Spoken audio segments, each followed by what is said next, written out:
Everybody is here. Why don't you take it away, Brendan, and tell folks what's going on here tonight? All right. Well, hi, everybody. I am Brendan Kennedy, the host of the show, The Flow of Discourse. We have teamed up with Maverick News, where we are going to deliver personal insights from various contexts that we have for what is going on in Ottawa. As you know, there is a massive truck convoy en route there. Lots of people are already showing up there. And so that's kind of what we're going to be doing here. And why don't you introduce our other guest? Yes. So this is Chris. Take it away for you. I can't seem to hear you guys. Oh, he has no audio. Well, why don't I explain who I am then? I'm Rick Walker, and longtime journalist with CTV for over 25 years, independent television producer now. And a lot of my time I spent working in news. And tonight we're providing some live coverage of the truckers' demonstration, the Freedom Convoy, the largest convoy in world history. We're providing live coverage because the mainstream media seems to be coming up short in that regard. So tonight I'm here with Brendan and Chris, and we're going to be talking to people on the ground in Ottawa and other people with some who have insight to offer. And hopefully we can provide some coverage that is fair and truthful and accurate. Awesome. Chris, is your audio up now? No, I guess not. Why don't we let him kind of get things sorted out there, and then maybe you can get us rolling here, Brendan, and just let us know kind of where do you want to start off? I know that we have trucks rolling into Ottawa now already, right? We have people on the ground there, and they tell us that the trucks have started to arrive in the nation's capital. They're cruising into Ottawa right now, and it is cold. Yes. What's the temperature in Ottawa currently? I don't know, but last I heard, it could get down well below 20 degrees, minus 20 tonight. I was speaking to someone in Ottawa earlier today. They said that last night it was minus 30. I don't know if that's exactly accurate. That's not an official weather report, but it is cold. And at night, when there's no sun, it gets very, very cold. So I hope that everyone is able to stay safe there. Absolutely. I have some I am worried about a number of people for that, for sure. The temperature in Ottawa right now is negative 15 degrees Celsius, which is pretty cold, I would say. Now, we did have some footage of that you had shown me earlier. Do you still have that up? Would you be able to share that? I think that'd be a good thing to share. I can find that. We had to switch channels here just before we went live, but I will find that footage. And yeah, there were horns blaring in downtown Ottawa, truck horns. And I'll tell you, this to me seems like we are going to war. It really does feel that way, in a peaceful way. It's an unusual form of warfare. It's a new form of warfare. It's political warfare. No question about it. These are unprecedented times. And right now it feels like this is for all the marbles. The protesters that have been out there for months on street corners, month after month, with people driving by shouting, "I hope you get COVID and die." Now the tide has turned.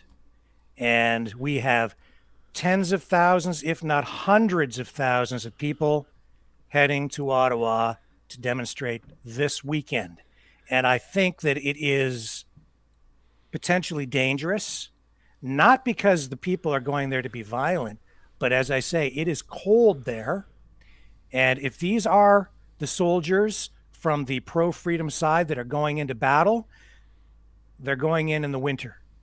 And I hope that when people are there in their cars, because it's not just truckers, it's families, it's farmers, it's merchants, it's everyday Canadians, and they will be in Ottawa. Some of them, I hope, are able to get to proper accommodations. But if there's a giant traffic jam there, I'm a little worried because people could be sitting there idling their vehicles, and you need to be aware that that carbon monoxide could pose a risk. I hope that everyone is there supporting everyone else and keeping everyone safe. That is, has got to be a primary concern. That seems to be one of the things that this movement has been all about. There's all kinds of there's been all kinds of offers to help people. I believe part of the convoys is that they don't want to interfere with any emergency vehicles. I've heard statements like that coming from convoy groups. I've also seen a lot of these people. These are true Canadians through and through. It is not what the media has lambasted them to be. We've seen Prime Minister Justin Trudeau, and we have seen his cabinet members and stuff like that saying this is a small fringe minority of people, but that's just not true, and that's a big part about what we are doing here to support this as much as we can. Yeah. Now here is I'm going to share this screen. This is from John Nisbet, and he's going to be joining us hopefully if he can get his technical end together in Ottawa. He is in Ottawa. He has been sharing some live feeds. And let me just see if I can bring up this video clip from him tonight. Horns blaring, and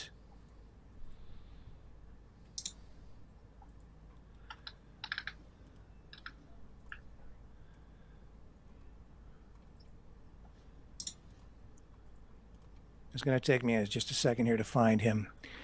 We've got a lot of clips. A lot of clips to go through.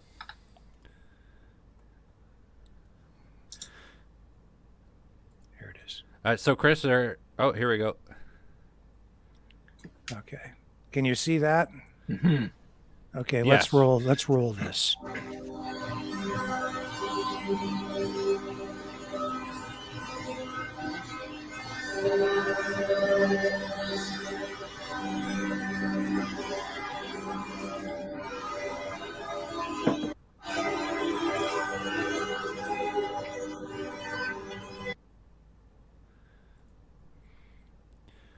I mean, that is just, to me, that's pretty crazy. That's what it sounds like tonight in downtown Ottawa. And it's just going to keep going. It's just going to keep going. Now, Chris, we missed you in the introductory phase. We would love if maybe you could introduce yourself now that the tech issues are gone. Perfect, not a problem. Hi, my name's Chris. Just kind of tagging along, and I help out and have some little bit of commentary, and definitely going to be watching this very closely. I've been watching and paying attention for the last week. It's been quite the week. It's nice that finally Saturday will be here tomorrow, and we'll see how this goes. See if we can really see if we can make some change, right? Absolutely. Chris is also the co-host for the Flow of Discourse podcast. So he's been my compatriot for over a year in this digital journey. Digital journey. Yes. Yeah, Now, and thank you to everybody tonight who is joining us and watching. This is our first run at this, and we're going to be providing coverage through the weekend, right, Brendan? That's correct. Now, I do have something on the ground in Ottawa here that I can share with people.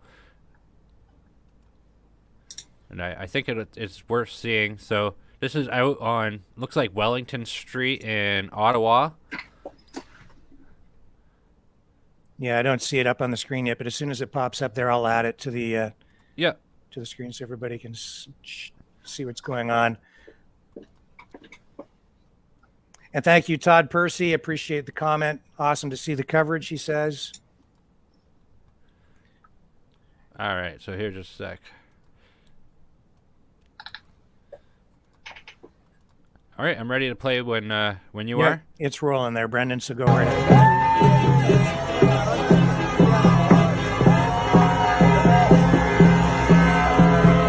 Wow.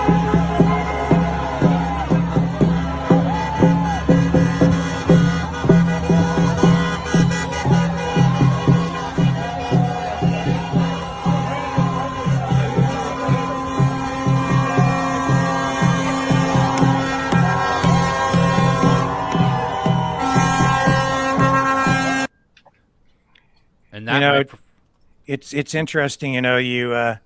You're seeing First Nations people there.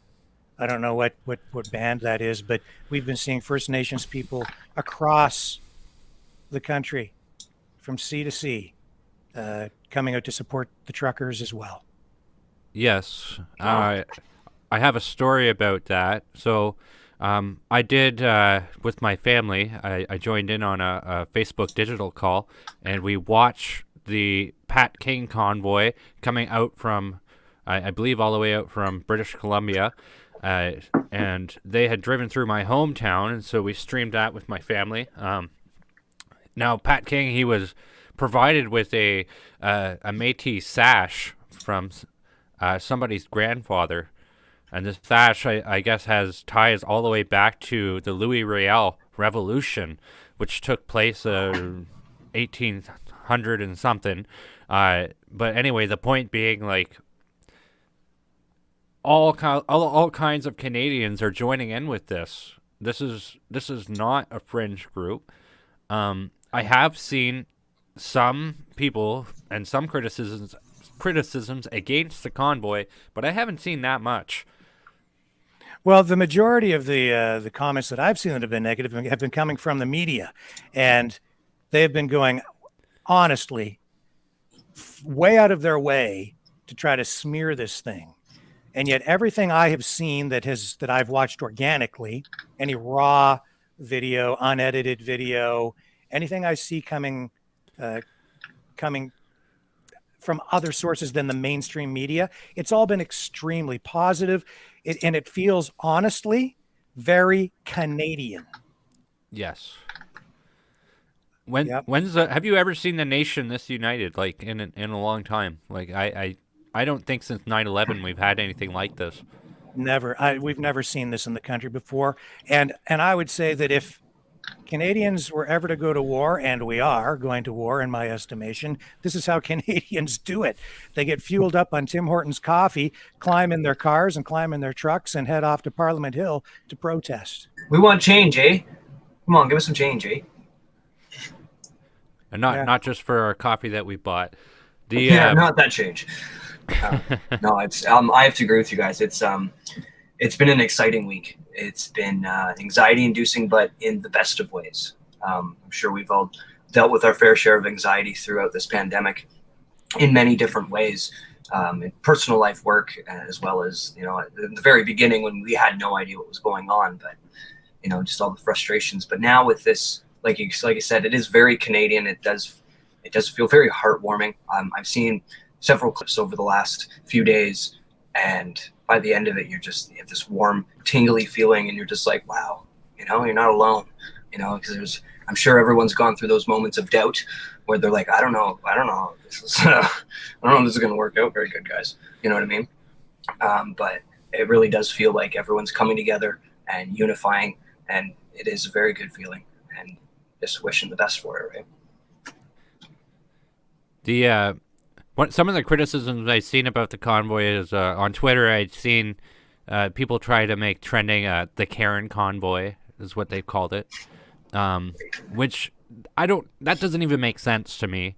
One of the more legitimate criticisms I've seen that I think we should probably break down a little bit because I think it's worthy of addressing.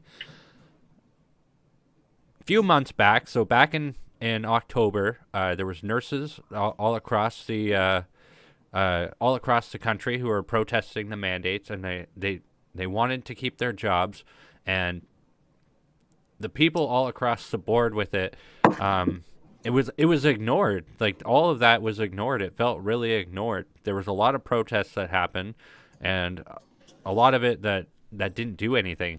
So a lot of people are saying, well, nobody stood up for the nurses, and now that it's affecting truckers, like, they're going to do something about it. That's kind of a legitimate criticism, I would say. But any thoughts on that? I have to tell you, I've been feeling at times like I want to yell at people because it's like a lot. Because let's face it, for a long time, people who are now supporting the truckers have been sitting back saying, just stay the F home. But now they're out here but I think it's because people are beginning to wake up. and see that there's a lot more going on than just fighting a virus. And I think we need to realize that this is also kind of a very Canadian thing as well. It's just taken a lot of people a lot of time to get here because we're so nice. And you have to give, on the other hand, people credit because they've been trying to do the right thing, but by complying and trying to do the right thing, they've given away their freedom. And now suddenly they're looking around and saying, like these truckers, even the ones who have been vaccinated, they're realizing now that when they get to the border and they have that app on their phone, it will tell the border security officers that whether they've been vaccinated or not before they even get to the booth. They're being tracked right now. They have no privacy.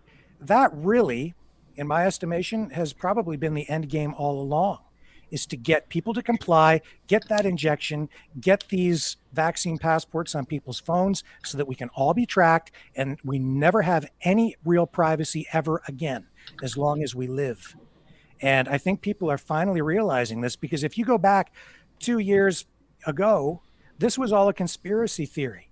And yet this is what we're living through now. And people are saying, enough, the line is drawn here, now, and it has to stop now. And I have to tell you, I agree with that. People, I was one of the people, honestly, just full disclosure, I was on the street corner protesting 2 years ago when all this started. People were yelling at me, and the little church ladies behind me, the little old church ladies, yelling out their car windows, I hope you all get COVID and die because you're being irresponsible. You're only thinking of yourselves. You're being selfish. Not true. This is what we were all worried about 2 years ago. It's just that it was so far gone. It was so crazy to think that this could happen. People just didn't believe it, but now it's here. And I just pray that it isn't too late. And, that was one of the driving forces for me and Chris launching this podcast and putting our voices out there, too, was that we were calling it out from the very beginning. We saw the infringement on the Charter of Rights and Freedoms, which is my biggest complaint about this whole thing, is that we have taken the Charter, which is something that's supposed to be sacred and not abused by the government, but the Charter has been so abused that one of the drafters of the only drafter left alive of the Charter of Rights and Freedoms in Canada is launching a lawsuit against the federal government. Well, Brian Peckford, right? Yeah. Former Premier of Newfoundland. I was a kid when the Charter of Rights and Freedoms was signed and came into effect. It was a big deal. And Trudeau Sr. didn't really want to give the provinces any power. He wanted all the power centered in Ottawa. And that became a big, the biggest portion of the debate. But finally, the charter was approved. But it was approved with the consent of the provinces. And our rights were enshrined in there and guaranteed by God. They are God-given rights. Yes. We do not bow down to an individual like Mr. Trudeau Sr. or his son. God gives us our rights. And unfortunately, our government today has decided that they have the power and the right to shred the Charter of Rights and Freedoms in the name of public safety because of this pandemic. Well, I have news for you. You don't. You just don't. And you will find out in court over time. Unfortunately, we've been living through these authoritarian measures for the past 2 years, and that have done, honestly, in my estimation, far more harm than good. And that's what the reports say too, that the harms of between school closures, lockdowns, and that sort of thing, it has caused immeasurable health. And Brendan, we have somebody asking here in the comments if the truckers have arrived in Ottawa, and I can tell you that they have. And here's another little clip that we can run right now just to kind of bring people up to date on what is happening in the street in downtown Ottawa, just blocks from Parliament Hill.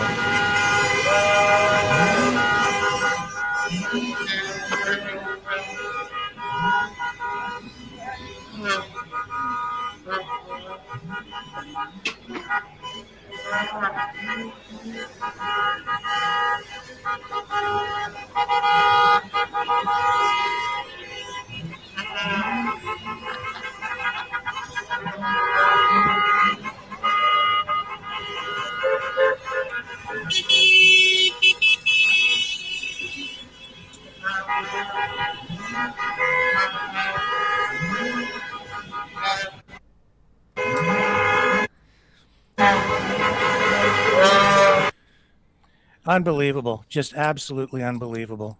That's going to be going on all weekend, and this is just the tip of the spear, right? The transport trucks, not seeing any there. Yeah. But man, What do we want? Freedom. Why do we want it? No.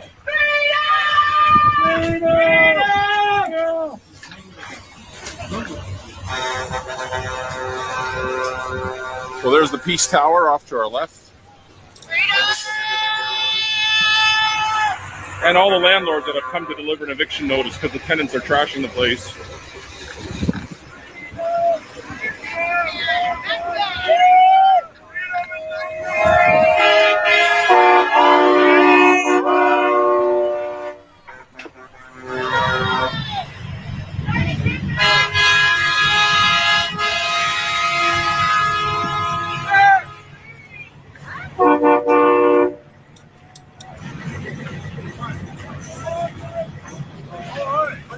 I'll tell you, it's cold out there, but I think when you're surrounded by other people, it doesn't feel as cold. Especially when you're walking around and moving too. So Hannah Thibodeau from CBC, one of their senior reporters, lamented today that the demonstrators here don't have a permit. So I thought it might be important to remind her that landlords don't need permits to attend to their properties, especially if the tenants are trashing it. Excuse me, I really don't Just like come to this. bring an eviction notice and cleaning supplies.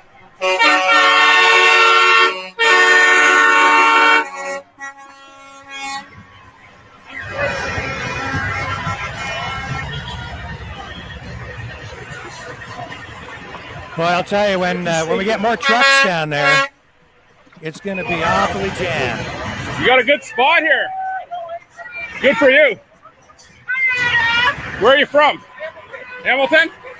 We got a bunch of people live that can't be here, so give them a honk. There you go.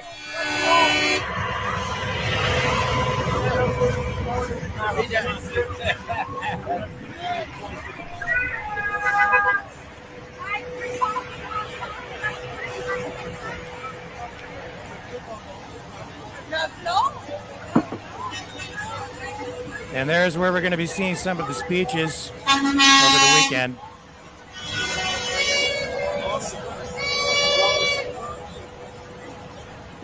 Wild. Maxime Bernier from the People's there's Party the will be stage right speaking there. Sunday at 3. Yeah.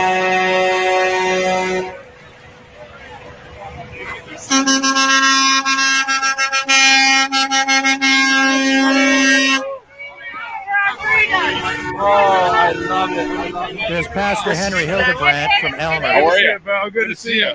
Thanks for making the trip. Absolutely.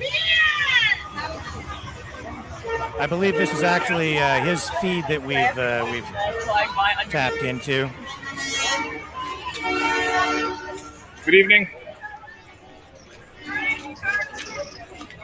So we've now switched jurisdictions to the watchful eye of the Parliamentary Police Service, PPS, as they're affectionately known by all the people that don't really care for their attitude. Nice to see you. I haven't seen you. How are you? What a day for Canada. So you can see here, people are just starting to mill around as all the early boats arrive tonight in anticipation of the main convoys rolling in tomorrow. But yes, the trucking convoy the beginning of it has reached Parliament Hill this afternoon. They're here. They're veritably here. You can see that's the beginning of it, and then it just will go down the street. In the great, what they call the Great Canadian Bear Hug. Certain violent people, they just want their constitutional, God-given freedoms restored, and the tyrants to find somewhere else to go.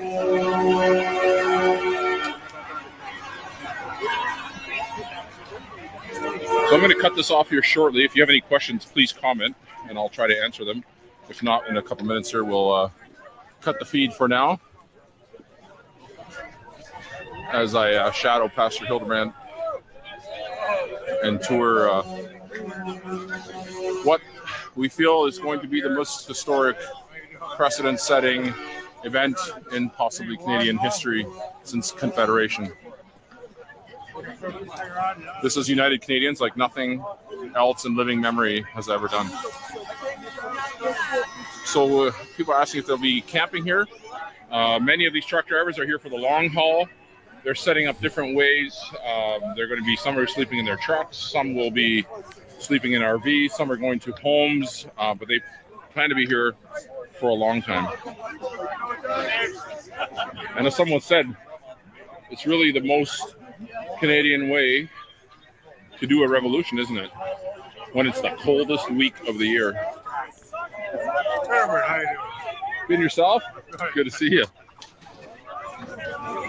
So most hotels, I think, are full now, but the best thing that you can do if you're coming for a bit is to grab a hotel downtown if you can. I think Monday some of them were clear out as some have to go home. But it is good to get. That's what we did and got one here downtown, and then we're walking distance because it's really, really difficult to get around by car.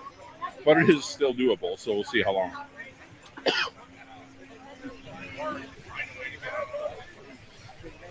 I don't know.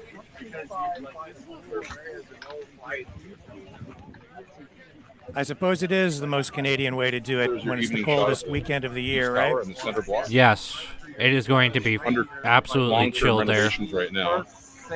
There you see the West Block, which currently houses the House of Commons, temporarily until this is done. It is. And the This East is Block, behind it, beautiful. which is the- Like not far from there is the U.S. Embassy, and then on to 24 Sussex. I which wish is I could have made the trip. pretty much abandoned. I really, really And do. then Rideau Hall and Rideau Cottage, the This residence of the is Prime like a Minister, photographer when and he's here. journalist dream right now. which for those that don't know, has figured out a way to go into hiding for 5 days. Apparently was in contact with someone that was tested positive for COVID. He tested negative, but against all medical I read a news article that health said it turned out to be recommendations, one of he's his still children isolating for who 5 ended up days being immediately, positive. starting Didn't yesterday. say who, but But isn't he triple vaxxed? yeah. And as far as So- I know, if you're vaccinated and you have no symptoms and you're not positive, you don't need to quarantine. So what's he worried about? Don't I think it's vaccines just it's convenient that he's able to hide. work? Yeah, Very interesting. So yeah, I here thought we so are. too. it I really guess what was begs the not so question. eternal flame, out Like and off it the way. begs the question. Absolutely. So for those that are not from Canada, this is the center of our nation's capital, the Peace Tower. Well, technically 5 days from government. Wednesday will be Tuesday, Right right? So there. we should be back Tuesday. You see is the trucking convoy. Do you parked guys right out foresee front. that? That's the beginning of it. And How then long it's do you going think to the truckers will building stay? over the next I'm 10 days going as to say they're arrive going to be there for a across week or the more. country, literally coast to coast. Yeah, I think they're there for the long haul. Well, they have made the long haul. That's As far as right. how many are coming, we really This don't is know the at this long time. haul It's really COVID difficult to say. Protest. There's been some outlandish So- numbers thrown around. Some of the truckers have made it it's to not- Ottawa already. You don't need a lot of trucks to fill There up a city is like this. more convoys, So I don't on think the it's going way, to be very difficult to bring and this are passing downtown through northern Ontario right now. And Fantastic. the important things that everybody stays I think there are still focused, trucks focus, out as united, far as Manitoba and maybe even agitators Alberta, and, still heading those that will toward wanna the nation's disrupt capital. get the better of you. That's One how of the- long the convoy The is. demand from the truck One of the drivers things and that Canadians really are here surprised me is and the all unconstitutional, oppressive amount of illegal regular, mandates now everyday people that have made the return trip to Ottawa that to are our absolutely Constitution, fed which up was with this. founded I on think I principles of probably know supremacy 20 of people God, who the innate are freedom of the en route there. individual. let's just tune in here again and just We're going to end it here for now. Thanks for tuning in, let him wrap up. and keep praying for the effective peace and accomplishment here. Have a good night. And a big thank you to Pastor Hildebrandt and his crew for providing that feed to us tonight. Boy, you know, it warms my heart to see the patriotism. It shows that the country is not dead. Mm-hmm. Kind of brings your faith back, for sure. I've lost a lot of faith, I think, in this country, and that there's a lot of. I want Canada back. Like I want things to be back, and I mean, there's so much damage that's been done. I don't even know if it is going to. Yeah, I want the before times back too. I don't know if we can ever get there. And I have to wonder, Brendan and Chris, what you guys think about the resilience of these protesters up there. I mean, you asked how long do you think the truckers will be there? The truckers, I think, are there for the long haul. The average person who shows up in a car, maybe on their own or with a friend or with their kids to protest this weekend, I would think that a lot of them will leave, say, after Sunday or maybe even after Saturday. Next week, it'll be the freedom warriors, if you will, who will be sticking around for the long haul. And I have to tell you, from what I'm seeing in the media, and I think that there is collusion between the media that has been paid huge money and the governing powers. I think that from what I've seen, I don't think Trudeau is going to back down. So I think that we are in for a real standoff. We are, absolutely.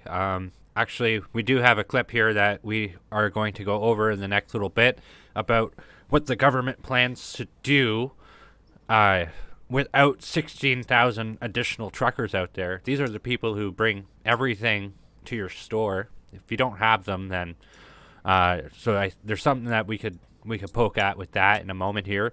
But the resilience here is, I know people who have converted their SUVs into campers and they're going to sleep in their SUV. Like, that is commitment. That shows somebody is really upset with the state of things and with what is going on, that they're going to go and do that. Well, as I say, I just think that they're in for a real battle.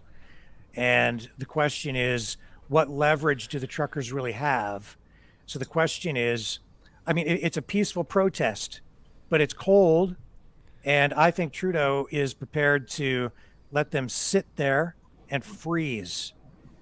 That sounds so Soviet Russia. Well, Yeah. I think that, that's the danger here, right? And I think it is dangerous because you have people out there literally risking their lives in the cold. And I wonder where the real leverage is here, because if you have a peaceful protest, what pressure is there on the government? You might have 16,000 truckers, but it remains to be seen, are deliveries still going to be made to stores? Is it enough to disrupt supply chains? And if they disrupt the supply chains, are they just going to alienate the average Canadian whose life is going to be disrupted as a result of that? Then the government will blame the truckers for shortages at the stores, which they've already started to do. And then who does the public end up blaming? And then it becomes a battle over public opinion polls and public support. And so far, what I've seen is the truckers have not been blocking traffic. They've not been impeding emergency vehicles. Everything has been completely peaceful, and it's all been very positive so far. But where does the leverage come? This brings me back to the early 1990s, 1991, truckers' blockades at the Windsor-Detroit border, Sarnia, Queenston-Lewiston border crossing. I covered that back in those days for CTV. Back then, the issue was free trade. And people may not remember that, but the truckers really had the government by the short and curlies because they blocked the border, and it was costing big corporations like Chrysler, Ford, General Motors, all the auto companies, all the factories, huge money every day. But that was real pressure. And they shut that border down for days. They shut the borders down for days, and that disrupted supply chains, cost hundreds of millions of dollars. Those companies, Well, but they pulled those trucks out eventually, and really in the end, even that did not result in any changes. And they tried it a second time, and I remember the guy who was sort of organizing all of it, Wayne Whitney was his name. They arrested him, and it didn't affect any change. So the question is here, where is the leverage? Where is the power? How do you affect change if all Trudeau has to do is sit back and let them freeze? And there's no real impact other than it's just a demonstration. We've had demonstrations for months and months and 2 years, and they've slowly grown over time. But where is the leverage for the truckers? Where's the pressure? and What do you think, guys? Yeah, for sure. Because really all they can really, if they were to stay for a duration of time, say till next week or even just the end of the weekend, they could prevent MPs and stuff entering Parliament. But that seems kind of counterintuitive. It's like, well, hey, we need you to change some stuff, but you're not allowed to go into the place where you have to be to change the stuff. You know what I mean? Like it would seem confusing and give mixed messages, I think. But there's definitely an aspect with how long they're going to stay. They could block the whole city, but again, it's the whole emergency routes and stuff in case there were fires or any other such incidents of any kind, right? But like Yes. that'd be the only pressure I could think of, is having such a mass quantity of these trucks and vehicles and protesters to the point where the entire city has to lock down it because of the protest, not because of mandates and everything else. And then they would have to feel the pressure of what a lockdown would be, but reversed. But again, like you were saying, they're there for a long time. It's cold. People get angry when they get cold. People make mistakes when they get angry, and it could ruin the whole thing. It could snowball, or it could get rectified right away. Of course, we're all hoping that it gets rectified right away, you know. But I imagine in the sense of, say there's a protest, say a group of people all screaming and protesting and screaming their chants, and then someone comes in and taints it, and then someone tries to stop that person going, hey, you can't do that, that's inappropriate. But then it just actually creates more violence or a domino effect, right? Like how, I'm trying to figure out how would one facilitate to take control of an inappropriate behavior of displayment that would taint the whole thing. Like how would you deal with that without creating a bigger mess, if you will? I hear you there. That's where I think the leverage is going to be. That Ottawa is a vastly large city in Canada. It's going to deadlock a lot of things. It's going to create a lot of problems for the people who live there. The corporations that operate downtown, like major banking institutions and things like that. There's going to be a lot of people who aren't going to be able to get around. And on top of that, you have 16,000 less truckers going over the border, and the shelves all across the nation are going to probably start dwindling or not being as full. We have been seeing, since I would say before Christmas, there's been quite a big supply chain problem that's happening. I've seen empty shelves. When it came time to Christmas shopping and stuff like that for kids and stuff, like there was like nothing at the Walmart. Like it was crazy. And now I know that's subjective and not objective, because it's probably not like that everywhere, but we have been seeing it. It has been trending, and we have seen the Liberal Party of Canada trying to gaslight it. I believe the best term for what the media and what they are doing is called the government is basically pissing on our backs and telling us it's raining, is what's been happening with this whole thing. Well, I think that you've touched on something there, because we have seen shortages. We've seen shortages right from the very beginning of all this, and in my view, that's the result of a planned government-controlled economy. They would blame it on the pandemic, but it's really because they were picking the winners and the losers. Which businesses get to stay open? Which businesses have to close? Who gets to make money? Who doesn't? Who gets the supplies? Who doesn't? Yeah. They got to pick and choose, and they didn't care about small business at all. But they sure made sure Costco and Walmart were open. Everybody still gets to order their crap off Amazon, right? But you could go buy shoes at Walmart, but you couldn't buy shoes from Susie's shoe store downtown, the independent shoe store, right? Oh, that was dangerous.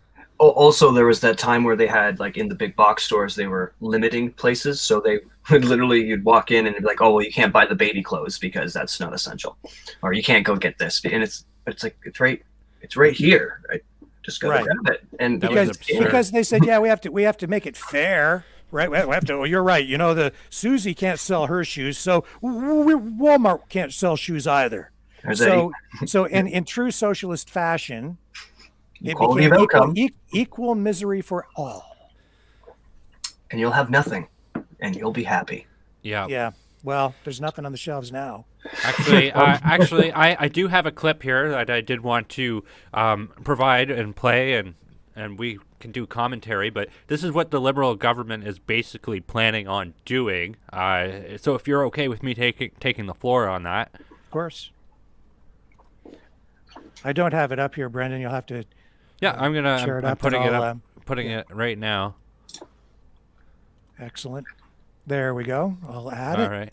So this is I've already watched this, so this is just a section of it that we're going to watch. This is Carla Qualtrough, Minister of Employment, Workforce Development, and Disability Inclusion.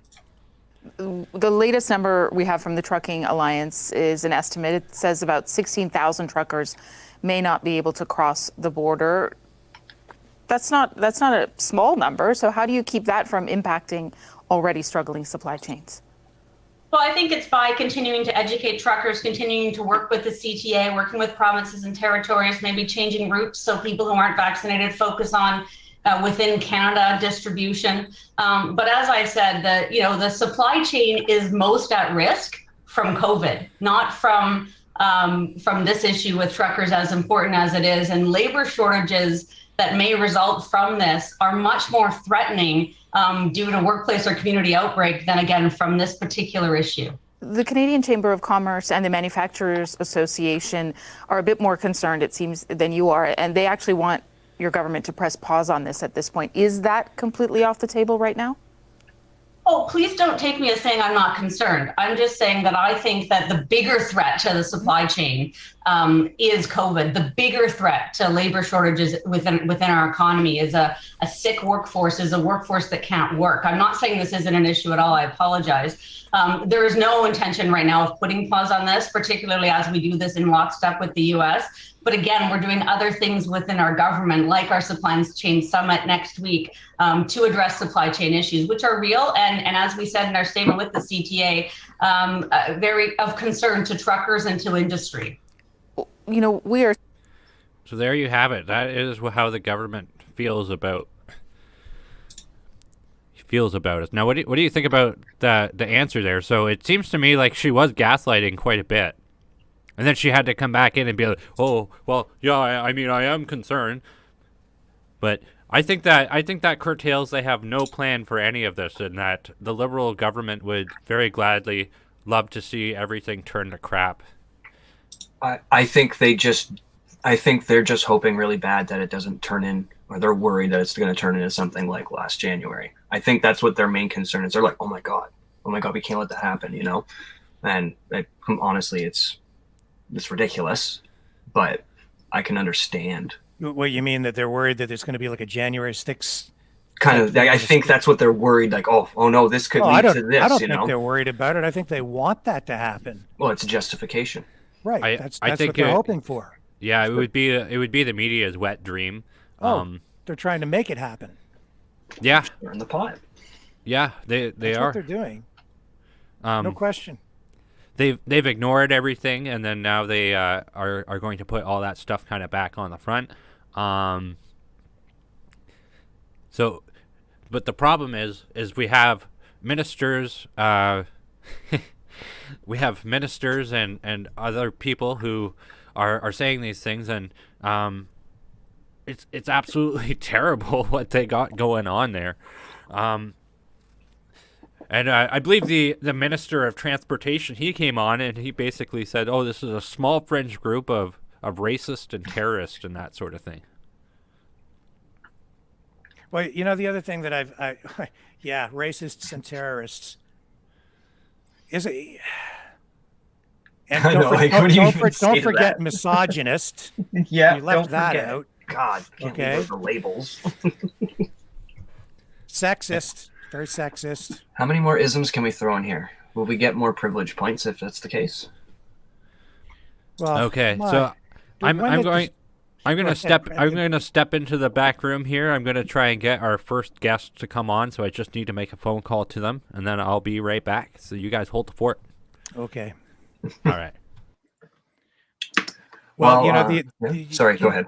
Yeah, you know, the other thing is the government and the mainstream media keep framing these discussions surrounding the truckers.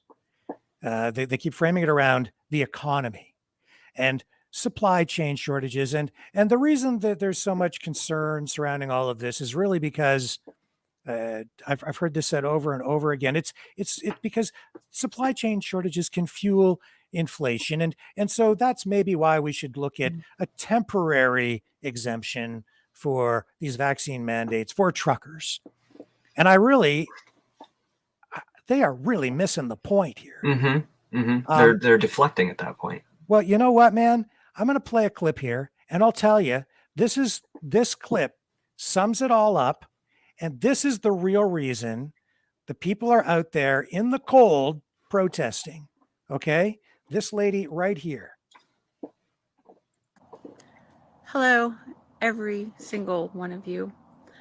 My name is Danica. I'm in Souk, Vancouver Island. I just lost my job of 4 years. I'm a single mother.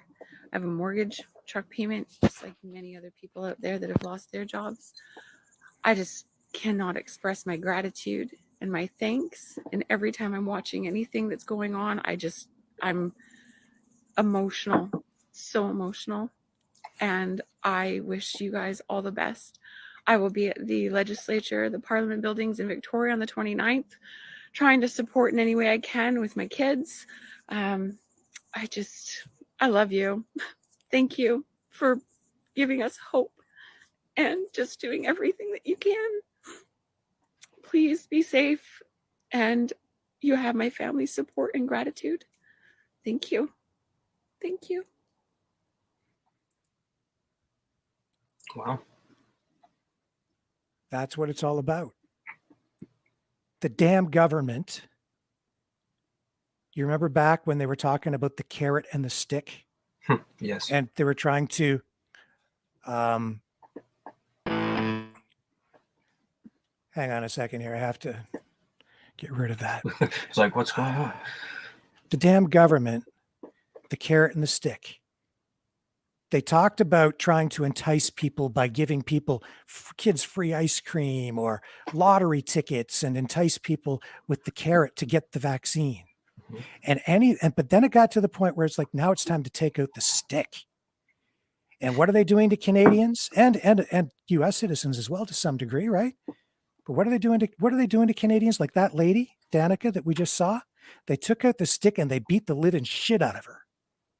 Right? They took away her job, her ability to feed her family. Mm-hmm. That is disgusting. Absolutely disgusting. They don't care about the health of her children or her health. That's the government pulling up to the protesters on the street corner, rolling down the window saying, I hope you get COVID and die. Yeah. Same Can you believe basic that? metaphorical, right? That's basically what it is. We don't care about you. You don't deserve health care. We've heard that. Mm-hmm. You don't deserve anything. You don't deserve to work. What the hell is wrong with people who support that? it's messed up because I'll have a conversation with someone and they won't understand that just the fact that a vaccine passport itself is just wrong. They're just like, well, what do you mean? And it's like, I don't know how to explain it other than that. Like that should just scream, this is wrong, And it's like, how do you work around that? Everyone has a right to earn a living. Everyone needs to. Well, especially, think about it this way. You turn 18, you move out, and all of a sudden they're like, well, you have to pay taxes.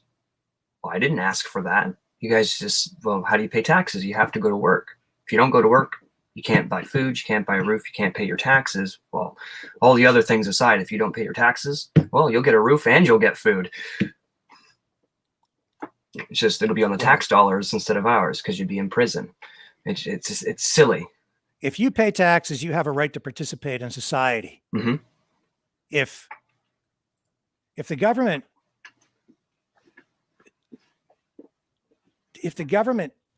is not going to allow you to participate in society, then they really, in my view, have no right to tax you. Yeah. And if they're not providing service that you're paying for through your tax dollars, then they shouldn't take your tax money. No. And sorry. No, you go ahead, Chris. I was going to say with Quebec, when they imposed the tax itself for not being vaccinated, in that sense, that's taxation without representation if I've ever heard it. Like, if ever. Yeah. And it blew my mind that I've heard people go, that's a great idea. And it's like, but that's not how universal healthcare works.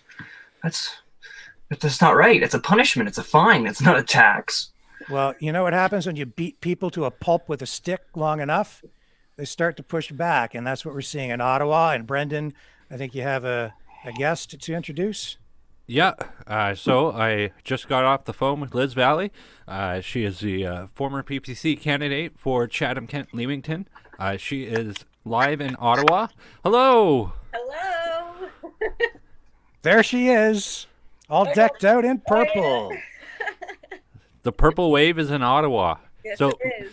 So, if for those who don't know, Liz Valley was one of the highest ranking PPC candidates to run in Canada. And so she has brought herself to Ottawa, and we thought it would be a great opportunity to kind of get what the vibe in the city is. First off, let's start with, how was the trip in? The trip was fine. As far as weather goes, I think it was perfect. The roads were clear. The sun was shining. We left pretty early. We left at 6:30, but I have myself and my son Liam and my daughter Leia. Liam is 12, Leia is 10. I ripped him out of school today. I figured this moment in history is going to be a much, much more huge lesson than they could jam into a Friday at school. So they're pretty pumped to be here. It was a long trip, but they did fantastic. And we didn't really hit much traffic. Now, as we were coming in to Ottawa, we did run into part of one of the convoys, and they were waiting to get off on the Nepean or off onto the Nepean exit, and it was quite backed up. We were heading down the highway a little bit further, so we were pretty lucky. I think we were arriving just as a couple of the convoys were coming in. So we were quite fortunate. We came here, unpacked. This Airbnb is fantastic. We're pretty pumped about that. And then we, once we got settled in, we head down to the canal. And along the canal, there was a lineup of trucks. I did go live for a few minutes there to try to talk to some people, but I think a lot of the truckers went to go check some things out. But there was a huge lineup of trucks, and I overheard a gentleman tell another trucker that they were going to be stuck there for a while because there was no way of getting out. So I imagine because of the way I'm driving down the roads, and because of all the snow and everything, it generally goes down to one lane, so you have to find a little pocket to move over if you're a regular vehicle. So I can't even imagine how hard it would be for the big rigs to move around down there. So I think that's why they're kind of stuck there. You mentioned the vibe. I have to say the the vibe is different here. So I'll explain what I mean. We were in Perth, and I stopped at the Canadian Tire there. We were going to get some crazy carpets and some more warm stuff to wear. And so I don't wear a mask when I go out in public. I decided almost a year ago to use my mask exemption and start taking care of myself in that manner. And so I've been using my mask exemption, and the kids both have mask exemptions as well. And it was just Liam and I that went in, and we were fine at first. And then 2 employees approached us and were like, "You have to wear a mask." And I haven't really had somebody force it upon me in this almost entire year. It was kind of bizarre. So, I was just like, okay, well, we have some stuff that we want to buy. And he's like, well, and I said, we have an exemption. I told him the whole spiel and everything like that. And then he's like, well, the owner made the choice not to allow exemptions. And, I said, oh, well, I apologize. I'm from out of town. I'm not from the area, so I don't know. And I said, we'll be really quick and we'll leave. And so he's like, well, you can't be in here. They won't let you check out. I'm like, really?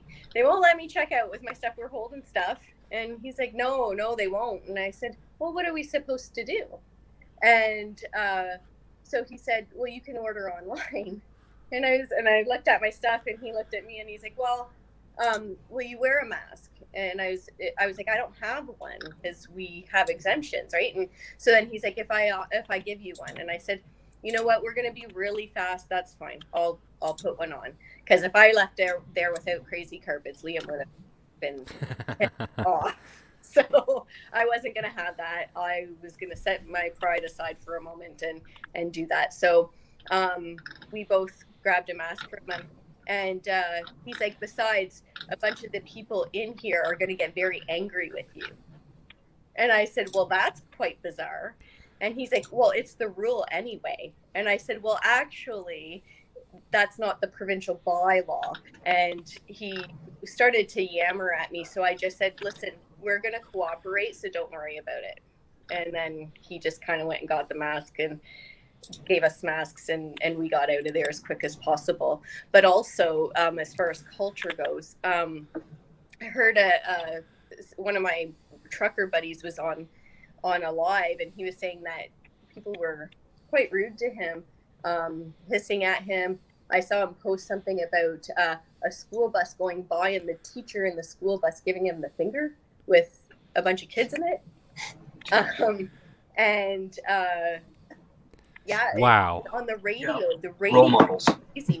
We thought our radio was crazy. It's crazy. All they talk about, like looping. All they're talking about is how this could get violent. And they're saying they're calling for the protesters not to get violent. And it's like, no. The group has already said there's no violence tolerated. Like the convoy has already said there's no violence tolerated. This is a peaceful protest. This is about love and freedom and all of that stuff. But they keep repeating it over and over and over again. And I find it just, it's different here. Because they want violence. Because they want to be able to smear it.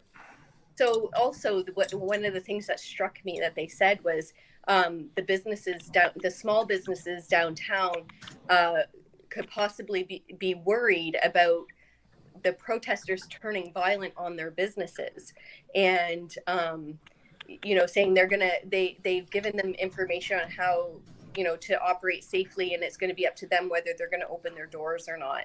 And I was just floored by that, because it's like, no. We're actually fighting for those businesses. What have you done to fight for those businesses? It's bizarre. It's really, the culture on the radios. I'm like, no wonder the people are different here, because it's constant. It loops like I would say 5 minutes. It loops into that same spiel over and over again. That's how government works, right? So, like, if you think about all the propaganda you see since the beginning of everything in 2020, even to going to the grocery store, and they have every 10 minutes they play this whole message. It's they keep the panic like right on you all the time, and it's gonna feel weird if it ever all goes away, I would say. Yeah, but we get it, like we get it in Chatham, but I think it's even worse here. Well, I know it's even worse here. It's very bizarre, and I think maybe we've always had, because we're so close to the border, that American influence. So I think there still is a little bit of that going on in our area, because even when I've been in Windsor for whatever reason, I don't feel like that. I've been able to go without a mask in stores and things like that, but here, people are just. I said hi to when we were outside. I said hi to a gentleman with a dog, and he was walking outside with a mask on, but I still said hi to him because he had a dog, and he just ignored me. And like, I'm just like, my goodness, like, I don't know. It's just a crazy culture. So I don't know. It's going to take some getting used to around here. Yeah. How long are you staying? And what are your hopes out of all this situation? Clearly you have gone to great lengths to stand up for what you believe, not only running for the PPC, but making it all the way to Ottawa. It's not an easy feat, right? Yeah, so we're gonna, we definitely plan on participating in the festivities, going and joining protesters and things like that. We're gonna have some fun too while we're here. I'm gonna take the kids skating and whatever other activities we can find. So I want them to have fun while they're here. I know the hope for the convoy, well, I shouldn't even say hope. They've stated very clearly that they will not leave until these mandates are lifted. And for myself, I plan on leaving Sunday. You never know what's going to happen, but that's my plan. However, these truckers and protesters have clearly stated that they are not leaving until these mandates are lifted. And so it's going to get very interesting. And I have to say, I'm sure you guys feel this. When all of this started happening and the truckers decided to stand up and, do this convoy, this whole process since that started has been quite emotional for me. I've cried. Yeah, so many times I've cried, even just watching them drive by me and stuff like that. When you see it from an outsider's view, it's so emotional, because I'm like, there's so many times through this process, like of trying to stand up for our rights, and that you feel like you're alone. You feel like it's a losing battle, right? Like there's times when you doubt it all, and you're like, can we ever win this, or can we ever get somewhere? And it can seem pretty hopeless sometimes, but this is the first time in these last 2 years that people have had hope, that Canadians have had hope. And you hear these people speak. I'm on the little CB chat thing, and you hear the kids speak, and people of all walks of life come on and speak and talk about being a proud Canadian again, and having hope again, and hoping that their freedoms are back again. And it's so emotional. It's beyond what I can put into words, like, it's like, yes, like finally there's some people around me that see this, right? And everybody's got to get to that point on their own. But as soon as they get to that point, it's like, come on over, our arms are open. Yeah, we're never gonna turn someone away. No, you didn't agree with me a year ago. No, it's not like that. Like, yeah, come on, bring it in. We're ready for you. So well, I personally know all three of you, and vice versa. Like the behavior you were talking about with that teacher giving the truck driver the finger, like, we're all pretty strong, politically motivated people, but we would never stoop that low and do that type of behavior to people. So it just drives me nuts that people of that political spectrum will go to great lengths to try and hurt you or what have you. But meanwhile, I've never seen any of us behave that way towards anybody. No.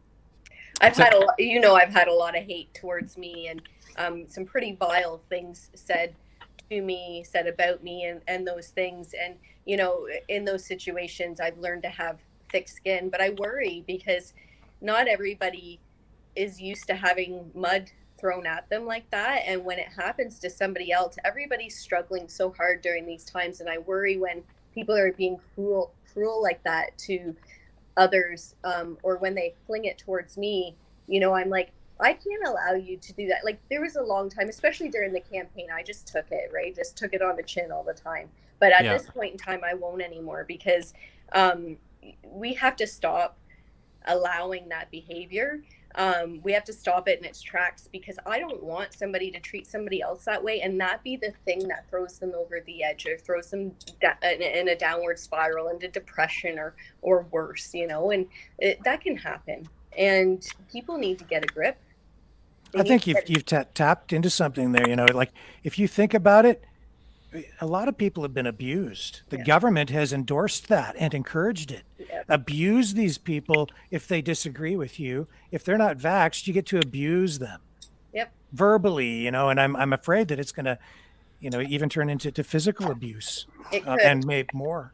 Yeah, it definitely could. You see, well, you've seen it. Like, we've seen it on videos. We've seen people get spit on and slapped and all sorts of stuff beat up.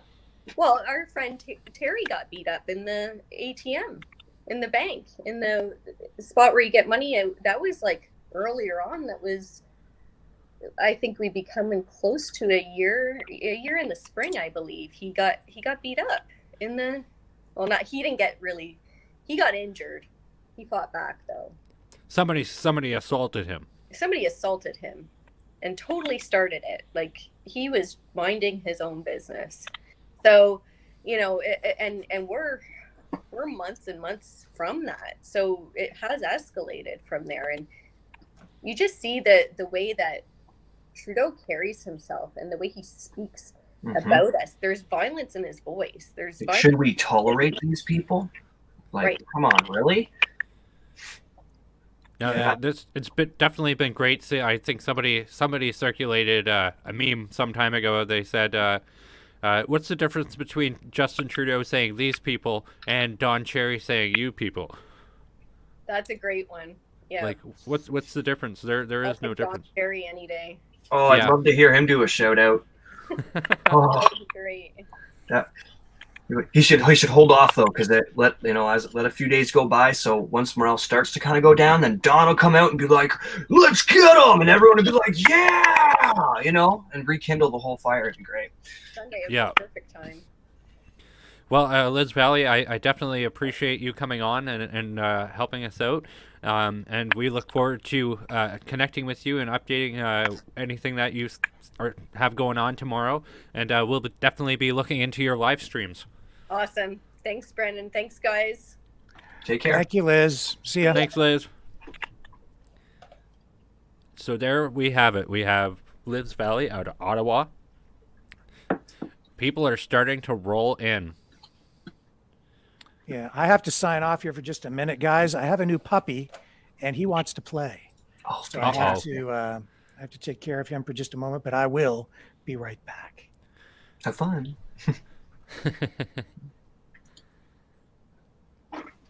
Ow. Now, I have found that there is a Discord that they got going on. I don't have an account in it, but it's getting some numbers, I guess. I don't know too much about it in regards to the convoy, so that's pretty cool.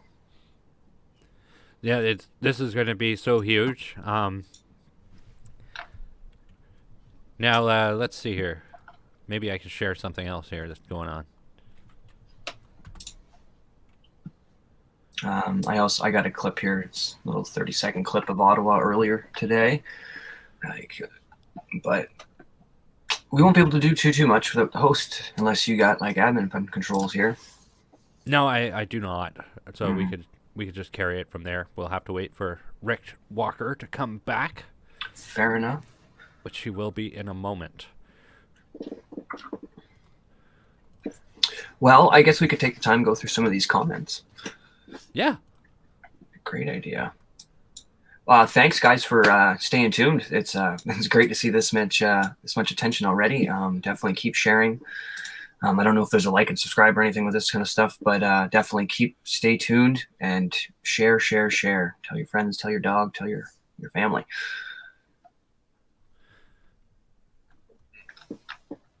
Alrighty. There was a comment up here in a language I could not understand. I tried to find a translation, but I didn't have any luck, so I fortunately can't read it out.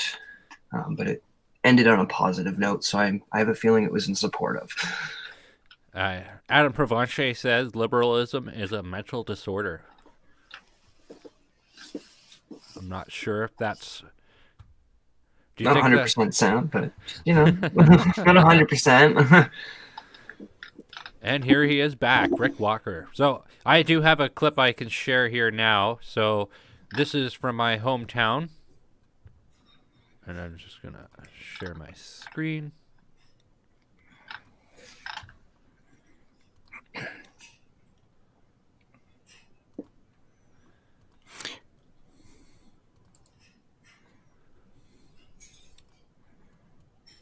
So what are we looking at here?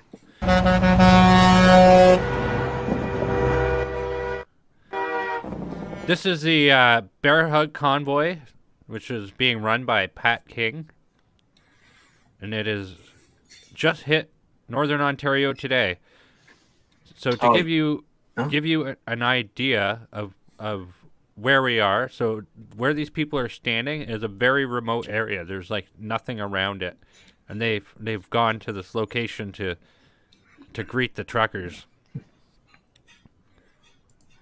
I did see a clip from Pat King where he was saying they were Antifa had been posting stuff edited of his to make it look like he was going to be violent. Yeah, I heard some rumorings around about with the name dropped, but I didn't have any significant evidence to back it up because we got everybody saying this, that, and this. Like a lot of this feedback I've seen on a lot of these groups has been overwhelmingly positive. I don't think I've seen a single negative comment from what I've seen, but I have heard of others saying, "Oh, did you see?" and this and that, and I'm the game of telephone, right? It'd be amazing if we could get a hold of one of the actual organizers and be like, "Hey, can you give us the download of what's actually going on?" Like right from the horse's mouth kind of thing. But Mason is asking what the Maverick Party is, and that is a party from Western Canada. It's, I believe they are in favor of, they're a separatist party, as I understand it. Yes, they are. And yeah, they are legit. Yes, it's a let's registered political party. What was the guy's name who ran that again? I'm not really familiar with the Maverick Party. I don't know much about them. Oh, Derek Sloan. It was Derek Sloan. He was with the Maverick Party? Yeah, I'm pretty sure. I don't think so. I don't think that's accurate. I'll here. And Laughing at You wants to know what the plan is once the truckers reach Parliament Hill. And I wish I knew. I don't know what the plan is. I'm not sure there is an actual plan. I know they do have speeches laid out. There is an itinerary, a schedule for speakers tomorrow. I think at noon tomorrow, that's sort of when their keynote speakers will be featured. And then they do it all again on Sunday. There are more speakers. And as I mentioned, I know that Maxime Bernier will speak. He was supposed to speak Saturday. He's now speaking Sunday. And I think that's because they have so many people who will be speaking. And you'll see Pastor Hildebrandt will speak. You'll see Police on Guard have representatives there to speak. You'll see many of the people who have spearheaded the freedom movement across the country in various ways there. I think a lot of them will be there and have been invited to speak over the weekend. So there's going to be constant activity over Saturday and Sunday. But what's the actual plan? Boy, oh boy, I don't really know. And I don't know if anybody really knows, because nothing like this has ever happened before. You have a record number of trucks and cars all converging on the nation's capital at one time. I will say this, I expect a gigantic traffic jam, and I don't know how police are going to handle the traffic issues. I think they're just going to clog up that downtown, but it's going to be very interesting to see how police respond in that regard. What do you guys think will happen? So I was on convoycoverage.ca or .com, and so this is the counter signal is running this. So this is former Rebel News reporter Ian Dexty. Yeah, Ian Dexty. Ian Dexty, yep. An internal document had come out about how people should interact with the protesters. It talks about do not under any circumstances interact with demonstrators, either verbally or physically. If the demonstrators prevent your entry to Parliament Hill, withdraw and inform your manager and your building security. So basically they have this whole setup here where they think it's going to be like January 6th. I don't think it's going to get to a January 6th type thing. But just wanted to touch on what you had said before, where nobody really knows what's going to happen with this. And that's kind of the beauty of the grassroots nature of this. This is not a political movement entirely. This is something that is political leaders are attaching themselves to or jumping in front of the parade and leading it. So we're going to see some things that are going to be really different with it.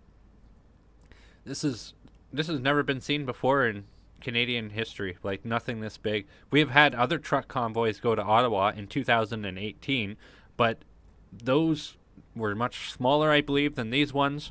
We're going to see the city basically gridlocked for at least a few days. I agree. I think this whole thing is very much emerging as through an organic movement. It started as something that was organized, but it has grown in such a way that it is almost entirely organic. That's why people don't really know what's going on. When I've had people phoning me saying, "What time are the truckers showing up at X and X truck stop?" I don't know. I'm not an organizer. I'm not really involved at all in organizing anything. And I've had some conversations with people involved, but even they're not really organizers. No. And I mean, it is a beautiful thing, but it's also in a way kind of dangerous because it isn't organized. So there is uncertainty down there. Like I said, it's going to get very cold tonight and tomorrow night. And if you have a giant traffic jam and people can't get to hotels, or maybe they didn't make proper plans or prepare themselves properly, not realizing what they're going to be driving into, if they're not prepared and they're not dressed for it, or they don't have supplies, they could be stuck in their car someplace and struggling through the night, right? So I hope, but there are going to be a lot of people around, so hopefully people support each other and keep everyone safe. And I think that's, again, has to be a primary concern for everyone. Absolutely. So I did want to also kind of touch on, I believe we have another guest coming on at 6:30 who's going to be joining us from Ottawa. Is that correct, Rick? Hopefully. There's a lot going on there, so it depends on where he is and how tied up he is. But at 6:30, hopefully John Nisbet will sign on to share his, I guess, observations as to what's going on, give us the lay of the land there at Parliament Hill. And Chris, I understand that you're in some of those Facebook groups with some of those trucking groups, right? Yeah, I'm trying to actually find the post that they had in regards to how the organizers were dealing with funds and setting all this up. That was actually the one thing I really enjoyed about this, because I know there's a lot of naysayers, but they're being clear, they're being concise. They're saying, this is why we're doing this is what it's for, and this is our plan to deal with the undesirables that might smear it, as well as a way for the funds to be distributed properly. From what I've heard, if I can find it here, I can pull it up to kind of verify it. But what I've heard is they've set up a system where the drivers are paying out of pocket, and they are going to have to keep the receipts and everything that they're going to need, that they've bought or purchased during this journey, and they have to present them at certain points that they've gotten to, at certain destinations. So they actually have to apply for a registration. They have to sign in, sign out kind of thing, show receipts, get the compensation back. As you guys know, they had a GoFundMe. I think they're up to almost 8. And I think their goal is 8 million. They're at 7 or something right now, which is mind blowing. That's a good point there, Ellie. Thank you for bringing that point up. We can't discount the paid protesters, as we were calling them for the last few years, but we're conspiracy theorists. Well, it's worse than that. I mean, it is. We have seen that in the U.S., where you have government hired, in some cases, police agents infiltrating groups and actually becoming ringleaders within the group and causing the problem that they're supposed to be protecting people from. It's bizarre. Where are you guys at? Well, we're in Chatham. We're all over the place. Sarnia, Chatham, Ontario. Yep. And we have people on the ground in Ottawa tonight too, who are sending us information and joining us live from time to time with live video and video clips to keep us up to date on what is happening up there at the nation's capital. Now, I did want to point out that one of the best things that I've seen, because the media is trying so hard to demonize people, is what Pierre Poilievre had to say about the issue. We could play that clip right quickly if you guys would like. Sure, yeah. He has been vocal. Yes. Definitely. And he's just such an incredible speaker that I think everybody, doesn't matter what your political spectrum is, needs to hear this. And here we go. Extreme element kind of latched onto the truck convoy you supported. Well, you know what I think is interesting is that when there's a left-wing protest on Parliament Hill, we don't see the Liberal media going through every single name of the people who attends to try and find one person that they can disparage the whole group with. We don't see CBC, for example, has been accused by its own employees of systemic racism. And yet we don't see the media here generalize that everyone who works at the CBC is a racist. Whenever you have 5 or 10,000 people who are part of any group, you're bound to have a number who have or say unacceptable things. And they should be individually responsible for the things they say and do. But that doesn't mean we disparage the thousands of hardworking, law-abiding, and peaceful truckers who, quite frankly, have kept all of you alive the last 2 years by filling your grocery shelves with the food that you eat and filling your homes with the products that you rely upon.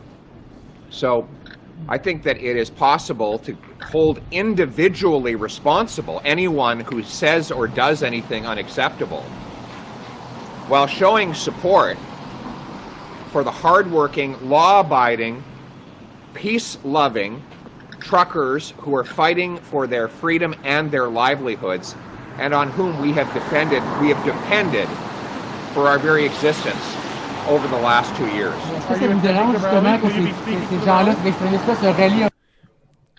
And there we have it. So, some very good points that were made there, and it's kind of funny because the media narrative kind of changed a little bit, where they kind of stopped saying like the whole group, but they've been pointing out more or less individuals. as opposed to the whole group ever since Pierre Poilievre has said that. And it's just such an excellent point that he makes, that this is a massive thing. We don't know what there could be all kinds of different people, whether it be government agitators or what have you. But a bright light does tend to attract some bugs. Exactly. And, Canada is a country that's based off of individual rights, not group rights. And so anybody who does do anything wrong or anything bad, I would expect that they are going to get what's coming to them. I really hope that this is going to be peaceful, and I hope that despite what people are saying right there, I don't want that. No, I don't think anybody really wants it unless you're on the other side. And I think that that's exactly what they want. And that's what they're setting up in the media right now. You can see it in the reports. And that's why they keep talking about the potential for violence, even though we've seen nothing like that. And all we're hearing is the opposite from the truckers and everyone surrounding them. Everyone is talking about the peaceful demonstration. We see people bringing coffee, making sandwiches. You saw Liz, she's up there with her kids. That's, if you're going to go into something with violence in mind, I don't think you bring your kids. No. But that's what's on the minds of the other side. And I think that is exactly what they're hoping for. And I think that's what they're trying to create. A self-fulfilling prophecy by talking about it over and over and over and over and over again. And for the longest time this week, it was not so much it's not so much what they don't say, or it's not so much what they say, but what they don't say. So they ignore, and then when they can't ignore it anymore, they spin. And that's we've seen that so well here, and that I don't know how anybody could have any confidence in the mainstream media after all of this. No, it's pretty clear that they have an agenda here, and it's concerning because I think that they are trying to stir things up and not just discredit and smear, but provoke. Big time. There's a lot of that. Any word from John? No, he has the link, so hopefully he will sign in when he has a moment. And it's only just 6:30, so he may need a few more minutes. But I do have this clip from John, and he was shooting this earlier, so we'll take a look at this.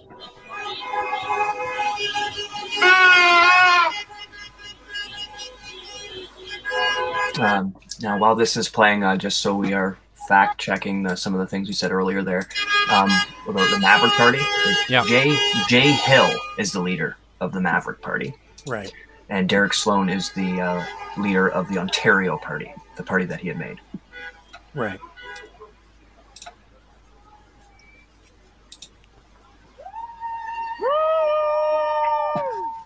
I can't remember the name of the company that was going to be distributing the funds for the convoy. I'm going to check the GoFundMe. No, that's just the fundraiser. They're tied with an actual... Well, they do have a committee set up. Yeah. And I know that the media has been talking a lot about how the money has been frozen. Mm-hmm. And the money, yes, it was being held, but that's because the group had to go through and has to go through certain procedures, make sure that everything is in order, because the money needs to be released in a proper legal way, and in a way that there's no fraud, and it's just handled properly. And so there are conditions that have to be met for the money to be released. But so far, I know that I'm down here at the about $1 million. Of, just Queen listen to Street John. And Kent Street in Ottawa, and traffic is pretty well gridlocked here. Look at it all.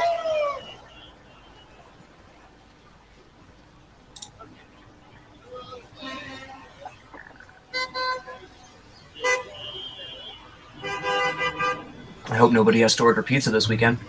Well, I'll tell you, I've spent a fair bit of time in Ottawa, and the traffic downtown is a challenge at the best of times, especially if you're trying to find some place to park. So it doesn't take much to clog it up, but this is just the beginning. Because, as I said earlier, the tip of the trucker spear has only just begun to penetrate, and you're going to see a lot more trucks down there, unless the roads are blocked off, preventing access. You're going to see a lot more traffic down there over the weekend. Yeah, like what I can't imagine what it's going to look like tomorrow. Well, they're going to be backed up right out, from downtown, right outside the city, I would think. I'm John Nesbitt. There's John. Okay, nice to meet you. Hey, John. Yeah, I probably have about 300. Hi, nice to meet you, sir. Oh, that's Nice my to live meet you. stream. Thanks for It coming. is, yes. Freedom. Right on. You can sue us later. Right on, guys. Right on. Yes, sir.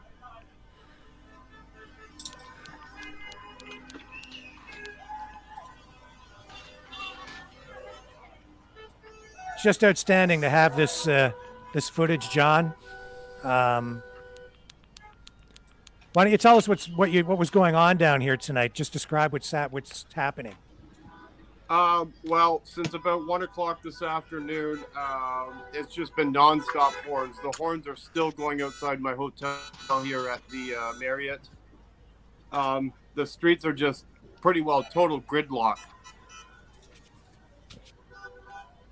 And are there a lot of trucks? I see a lot of cars. I see pickup trucks with flags, people with signs. What about the transport trucks? Where are they? Sorry, I'm just going to get in my earpiece here. Sure. I'm having a little bit of trouble hearing you on my end. Okay. Yeah, here, pause the video for now, Rick. Okay, there we go. That's better. Can you hear me? Yeah, let me just roll this back a little bit. And again, maybe you can just describe what's going on down here. But are there a lot of transport trucks down there, John? Yeah, tons of them. Tons of them right now out front of Parliament Hill, and I would say, I don't know, 5-10 kilometers. The trucks are just staged. They're just parked out on the street. All lanes are totally blocked with transport trucks. They're all just sitting there parked right now.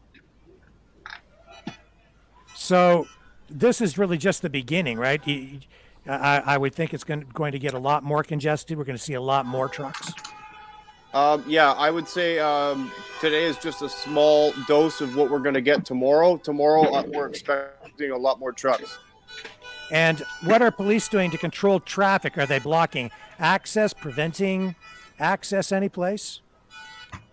Right now, what they seem to be doing is they seem to just be shutting down roads for a certain period of time and then moving vehicles through one set of road, and then they'll close that road down, and then they'll open up another. So they're doing a pretty good job of keeping everything flowing here.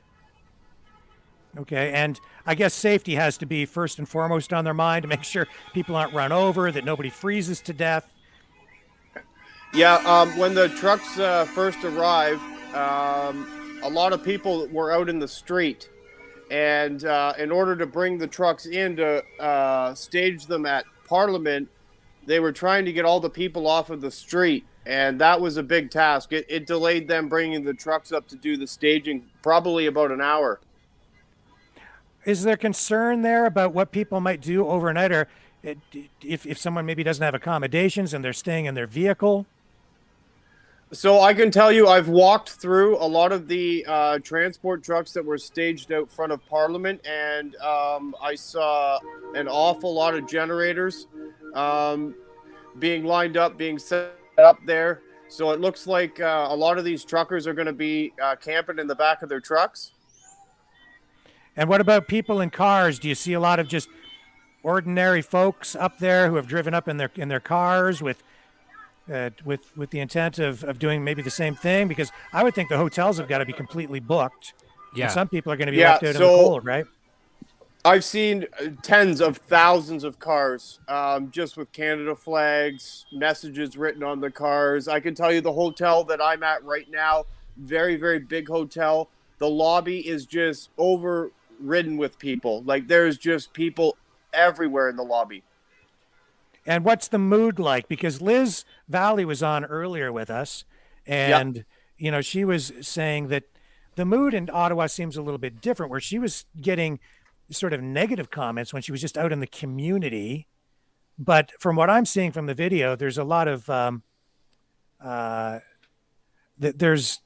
it seems like people are pumped up and feeling patriotic. Yeah, I would say the people, some of the people, like the locals here, they're angry with what's happening here, but some are on our side.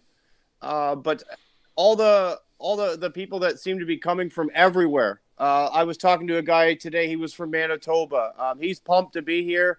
Everybody, for the most part, seems pumped to be here. I can tell you, you know, being in that lobby, there was probably, I don't know, 100 people in that lobby. The hotel is just overloaded here. The staff, like, it's out of control. But, you know, there's people that are wearing masks and they're not saying anything. They're not, you know, making big deals about it.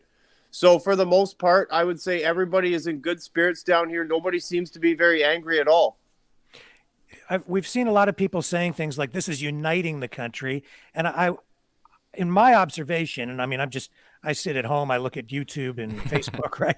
And I go out a little bit, but my sense is, yes, a lot more people have shifted and the truckers have massive support, but I also see that people on the other side are digging in harder and they're not willing to budge. So it seems like in that sense, the polarization is maybe even more pronounced. I think at this point, people that are on the other side of this, their egos are in the way. They don't want to let this go, because if they let it go, they feel like, you know, they've been let down. And some people are in this, you know, I've heard lawyers, and I believe even Jordan Peterson said it well. People are in this mass formation psychosis that they cannot get out of. Yeah. Right. And so I think if everything just dropped tomorrow, you'd have these people on the one side that are like, no, what is our government doing? You know, essentially the way that they're going to feel is, you know, the anti-vaxxers won or the anti-mandators won, right? And it's not about freedom for them, right? No. It's for them, you know, continuously being in this mass formation psychosis. And I guess if they give at all, it's almost like admitting that maybe they were fooled.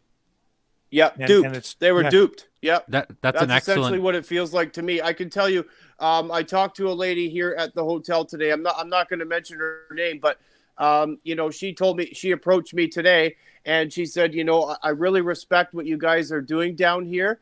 She said, me and my husband were immunocompromised. We cannot get the shot. And she goes, you know, the way that we're treated because we can't get the shot, even though we have a medical reason for it, it's absolutely outrageous. And she said, you know what? The real virus is the media. And I couldn't believe it, you know, because I hadn't met somebody like that, you know, that's in the same shoes as a lot of other people, but they have legitimate reasons not to get that shot. And they're being treated the exact same way. Yes. Yeah. You had something to add there, Brendan? Yeah. So what are you? So we've been trying to more or less tonight just get like, what are your hopes and what do you think is a potential outcome for what's happening in Ottawa? It's very hard to say. You know, I've been watching the media very carefully over the last couple days. It looks like, you know, the mainstream is really taking on to this. You know, sometimes, you know, they're trying to make it look like it's not as big as it is, but I've seen other mainstream media that, you know, are showing, you know, the bigger side of things here. You know, we've also got, you know, that health guy, Kieran Moore, come out yesterday and he said, you know, it's time to live with COVID. It's time for people to stop living in fear. So I kind of sense like the narrative is crumbling, and this is the beginning to restoring our freedom back. That's very well said. Very well said. Yeah, I And really. yet it's the politicians that have created the fear and the media. Yeah.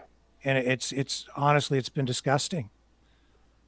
Yeah. Me personally, what I hope for is not only are all the mandates dropped and all of that nonsense, but Trudeau needs to step down. He needs to step away, and we need a real leader in this country.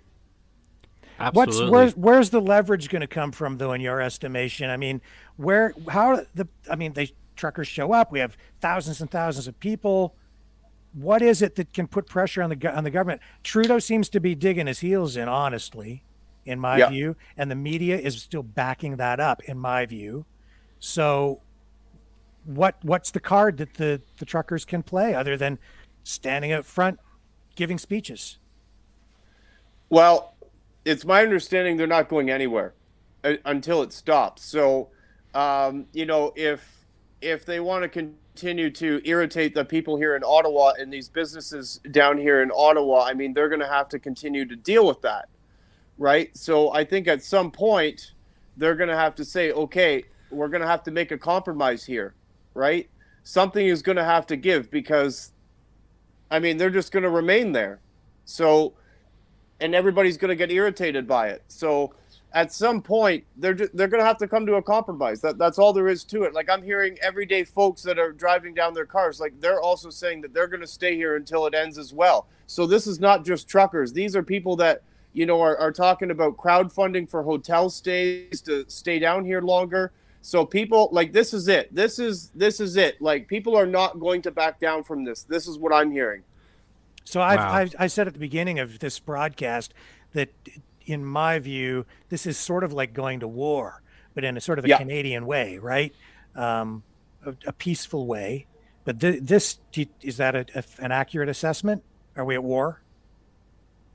I believe so. I believe we're at war. It's a little strikingly odd to me, and I've seen a couple posters online. Back in the day, we used to send the military to war, and now we're sending in truckers and patriots to take back our country. I think we need more people to speak out. It's great we've had the some of the conservatives speaking out. We've had a variety of different people speaking out. Like, look, this thing is going around the world. I mean, Joe Rogan is talking about it, right? We got some big names. I've seen Elon it mentioned Musk on the news in Australia. So, and Australia is even stricter than what's happening here in Canada, right? So, and I think a lot of people are seeing what's happening in Australia, and they fear, that's going to happen here in Canada next. And so we're going to intervene now, and we're going to make sure that doesn't happen. Absolutely inspirational. I'm definitely glad that you're down there, and all the footage that you have is just phenomenal. So we'll be tapping into you more if that's okay, of course. And yeah, sure. And what's going to happen there tomorrow? Do you have sort of the lay of the land for people? Keep asking us, John, what's the plan there? But it's a bunch of speeches tomorrow, starting around noon, and then what's on the schedule? Do you know? I did hear something earlier that there's a delay in convoy, and I heard something about speeches were moved to Monday. So I'm not sure what's entirely going on. I know that there's a lot of different speeches and things lined up. Like, I know Maxime has 2 speeches set, I think one for tomorrow and one for Sunday. Those are still moving forward. But I think a lot of the Freedom Convoy speeches, I believe those have been moved to Monday, because the truckers have been delayed. So now apparently they're going to come in. They need to rest up a little bit, and that's why they're moving it to Monday. But I'm trying to get some more clarity on that. Mm-hmm. Regardless, though, I mean, they're rolling in there. They've already started to roll in, and there's going to be all kinds of stuff going on tomorrow, right? Yeah. Definitely. Every time I go down to Parliament Hill, there's more and more and more people and more vehicles showing up there. I can tell you, everybody is very, very peaceful down there. And I think you know, a lot of people are just down there to chat with each other, unite with each other. I think we're going to see a lot of that. As far as the speeches go, yeah, I think there's still some up in the air about what's exactly happening there. How have police been? They're just mainly just down there directing traffic and saying hi to people, or oh yeah, the police have been great. People. I've walked by several police, speaking with, you know, everyday people. They're not hostile whatsoever. They're working with the truckers. They're coordinating with the truckers, which is great. So the police definitely seem like they're on our side with respects to this, which is awesome. Yeah, there is a ton of police. So they have put a ton of police resources into this. I can tell you, I was speaking with a sergeant earlier, and he got out of his cruiser, and he had a booklet that was like probably this thick, and on the front of it, it said Canada Freedom Convoy Plan. So the cops have literally put together this booklet of a plan that they've come up with, you know, to help make this happen, which I thought was pretty cool. Yeah, that's very good. That's, I guess, in a way, community policing. Yeah, community-based policing, the way that it really should be handled, right? And that'll be the ticket to this working out properly. Like we've had a big problem with community policing in Canada. I would say that there was a time in Canada where the cops knew you. The cops knew who you were, who your parents were, and they would talk to you more. And now there's been less of those interactions, but the key to this going well is going to be positive police interactions. Absolutely. And the media, as Liz mentioned earlier, in the Ottawa area, and we're seeing it across the country, they keep talking about potential for violence. In my view, that it seems like they're trying to stir the pot and agitate things. It seems like some people would like to see it, but not the people who are down there. It's other people who would like to have this whole thing discredited, that would like to see some violence. Yeah, you're exactly right. I can speak to that. I have been in communication with some people today that have received online threats. Some of the threats that are going around are definitely people that are against this whole freedom movement. I'm seeing things like they intend by the thousands to come in and dismantle trucks, slash tires, those sorts of things. So as far as the violence goes, or, you know, causing a disruption or a disturbance, it seems like it's people that are on the other side of this that don't want their freedom back, and not the people that are part of the freedom movement. Right. I mean, I see things on Facebook where people are posting memes, with a truck, and it says on the side of it, disinformation, extremism, and then on the back it says freedom. Right. It's like it seems like some people are hoping this will turn into a January 6th repeat, a Canadian version.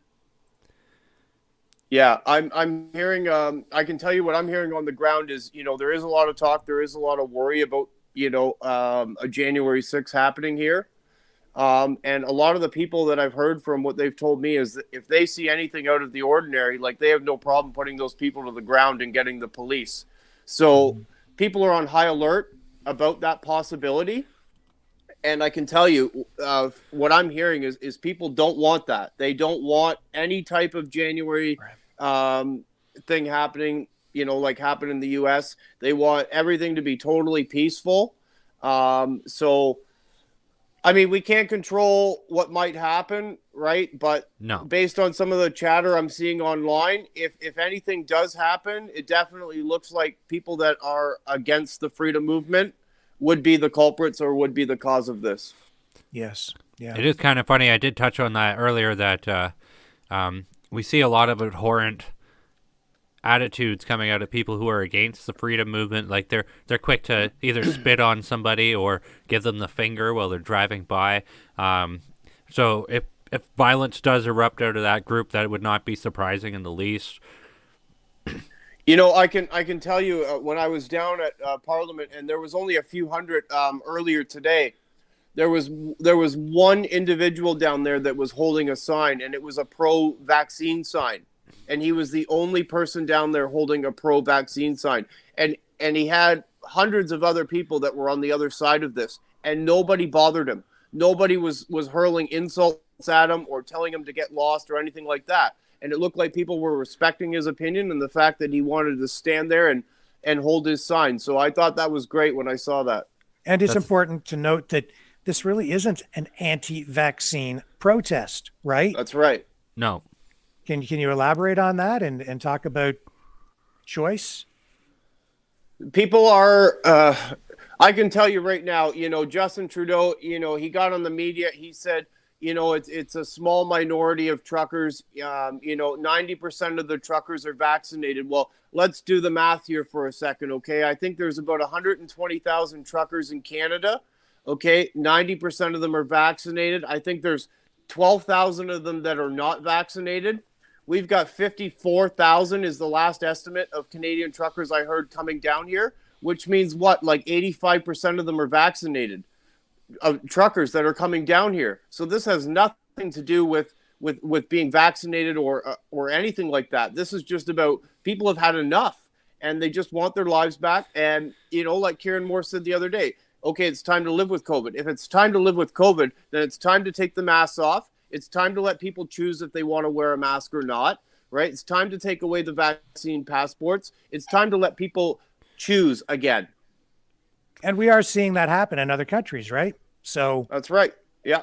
Yeah, and for anybody out there, like, you don't need the government to tell you to do any of that stuff. It's up, like, you can do what you want. Like, if you want to wear a mask, wear a mask. Just don't bother me with doing it. Like, that's huge. Yeah, I was speaking with an immunocompromised lady here at the hotel today. Yeah. And we were literally like, we weren't that far apart from each other, right? Like, we were not distance or anything, like maybe a foot from each other, because it was so loud in the lobby. So we were very close to each other. And you know what? She was wearing her mask because, she's immunocompromised and she feels, but she wasn't scared of me or anything like, and she was like, people should have the right to choose. Exactly. Yes. Exactly. Yeah. So what's your sense and your prediction? Who's gonna blink? You're putting me on the spot here, eh? Well, I think I don't think they can let the disruption to Ottawa go on very long. I think that's going to play a vital role in their decision, for sure.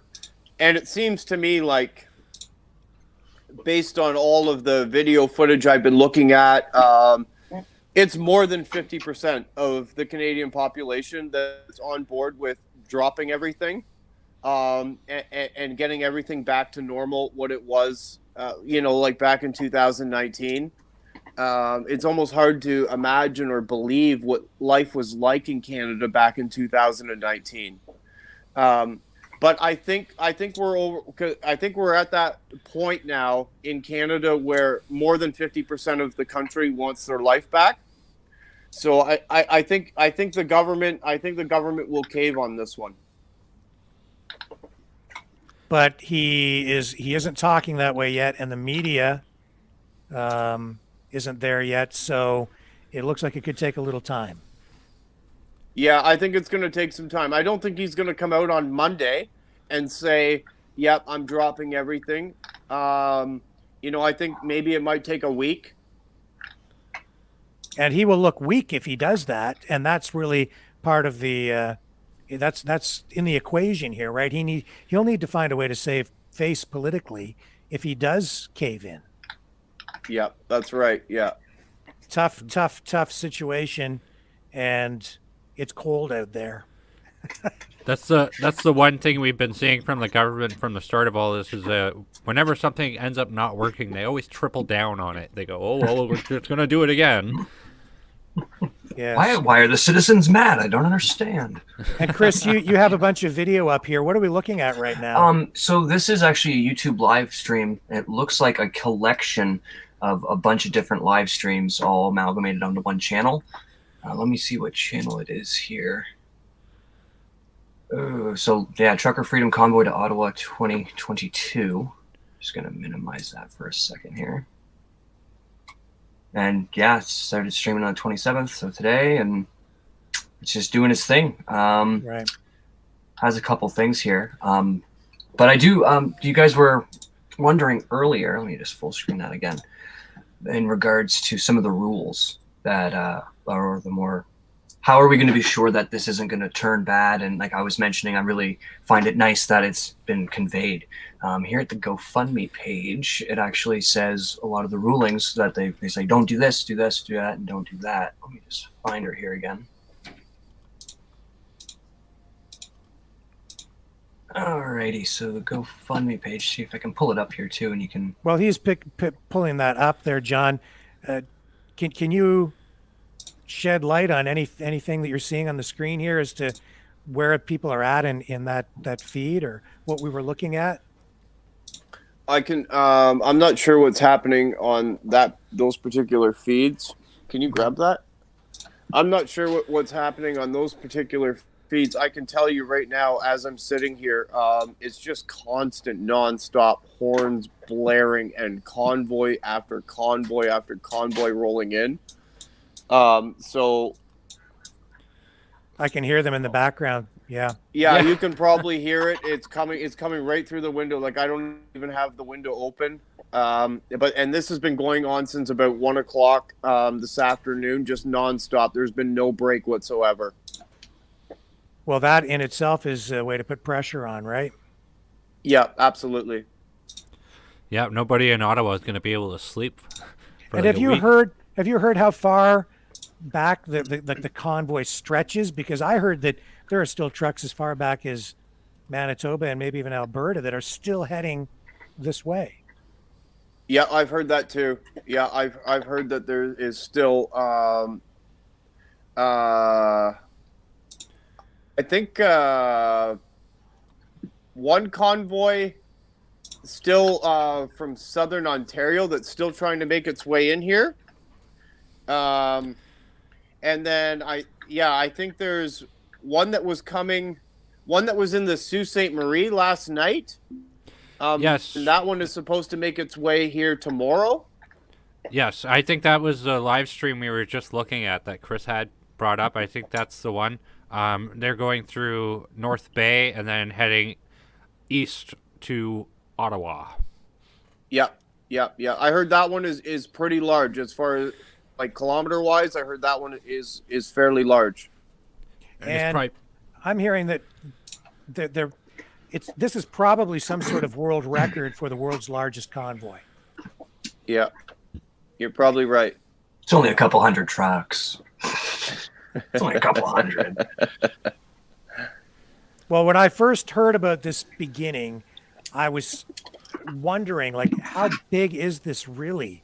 What's happening with this? And the media wasn't really talking about it much, but man, incredible. Absolutely incredible. And absolutely incredible.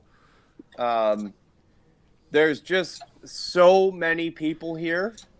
Because I was here in Ottawa yesterday. I arrived at 1 o'clock in the morning, and I can tell you that I was walking the streets. I was, checking in at Parliament Hill, and everything was normal here. There was very few people. There was very few cars even on the road. And in the last 24 hours, it has just exploded with people here. It's actually amazing to see how many people have moved into this area of Ottawa in the last 24 hours. And maybe you can comment on this, John.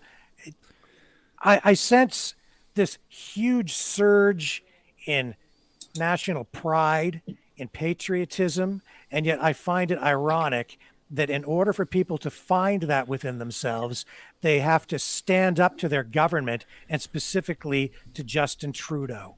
What are your thoughts on that? I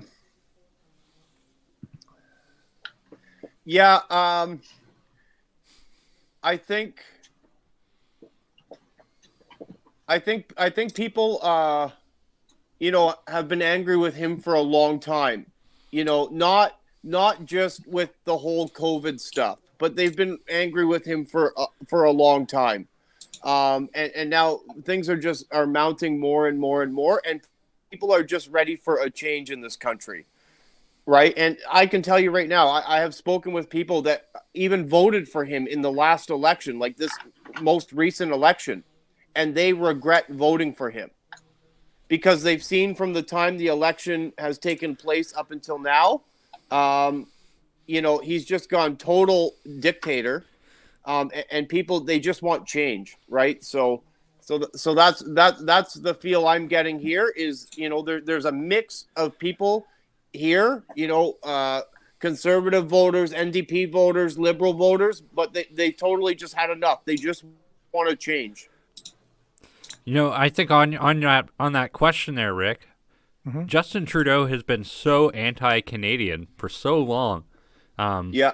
I believe he had made that statement where you old white stock Canadians are useless. We can replace you, and we will replace you. This is an un-Canadian individual who is not proud of his country, who doesn't care about his country. He's a globalist. If everything goes to hell in Canada, he could just pick up and move anywhere. It doesn't matter to him. But he has referred to Canada as the world's first post-nation state. And that's our prime minister, who is basically telling Canadians that there's no such thing as Canada. So how do you have national pride in a country that has no sovereignty, has no identity? It's hollow. Very hollow. I think that's the point people are trying to make with this movement. Is we need to take our country back. Enough is enough. We need a complete overhaul in the government, and not just on the federal side. We 100% need an overhaul on the provincial side, all across the country.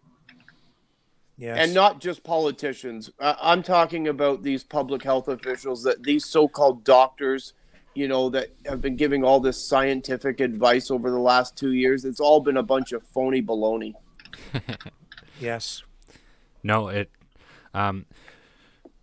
the scariest thing about this is whenever a doctor with any type of credentials comes out and says, well, actually, I believe we are causing more harm here than anything, how quick the media and the government go to stamp those individuals out. It's frightening. Because if you have something wrong with you, you don't like what your doctor said, you go get a second opinion. None of this will be over until we have an independent tribunal that essentially runs a full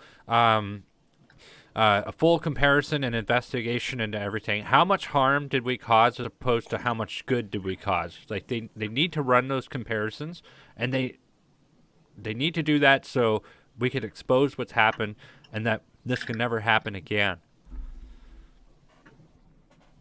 And I think it's also interesting, the media and even Trudeau, they've been portraying all of this as something that is being choreographed by a bunch of white supremacist, sexist, misogynist, racist bigots. And in reality, what I'm seeing is First Nations peoples, working class people from all walks of life coming together to unite on this front and carry this into this very Canadian kind of battle on the coldest weekend of the year so far. And it's heartwarming and inspirational. And Brendan, you said you cried watching some of this stuff unfold over the past week. I have as well. The messages from people who have been losing their jobs, their ability to lose their families because they've been beaten so hard with the government stick trying to get them to comply. It just warms my heart seeing all of this, and it has given Canadians hope for the first time in 2 years. Yeah. I'll tell you what got me was the children calling into the truckers. That brought a tear to my eye. So, and I think, you know what? I think at this point we've got to where we are now. We've got the convoys moving in. We've got the people here, right? So there's no going back, right? It's not like every other protest that we've gone to, the people go for a couple hours, they feel great, and then they leave. I mean, at this point, we've gone so far now, we can't turn around and go back. And I don't think the majority of people that are coming to Ottawa are going to turn around and go back.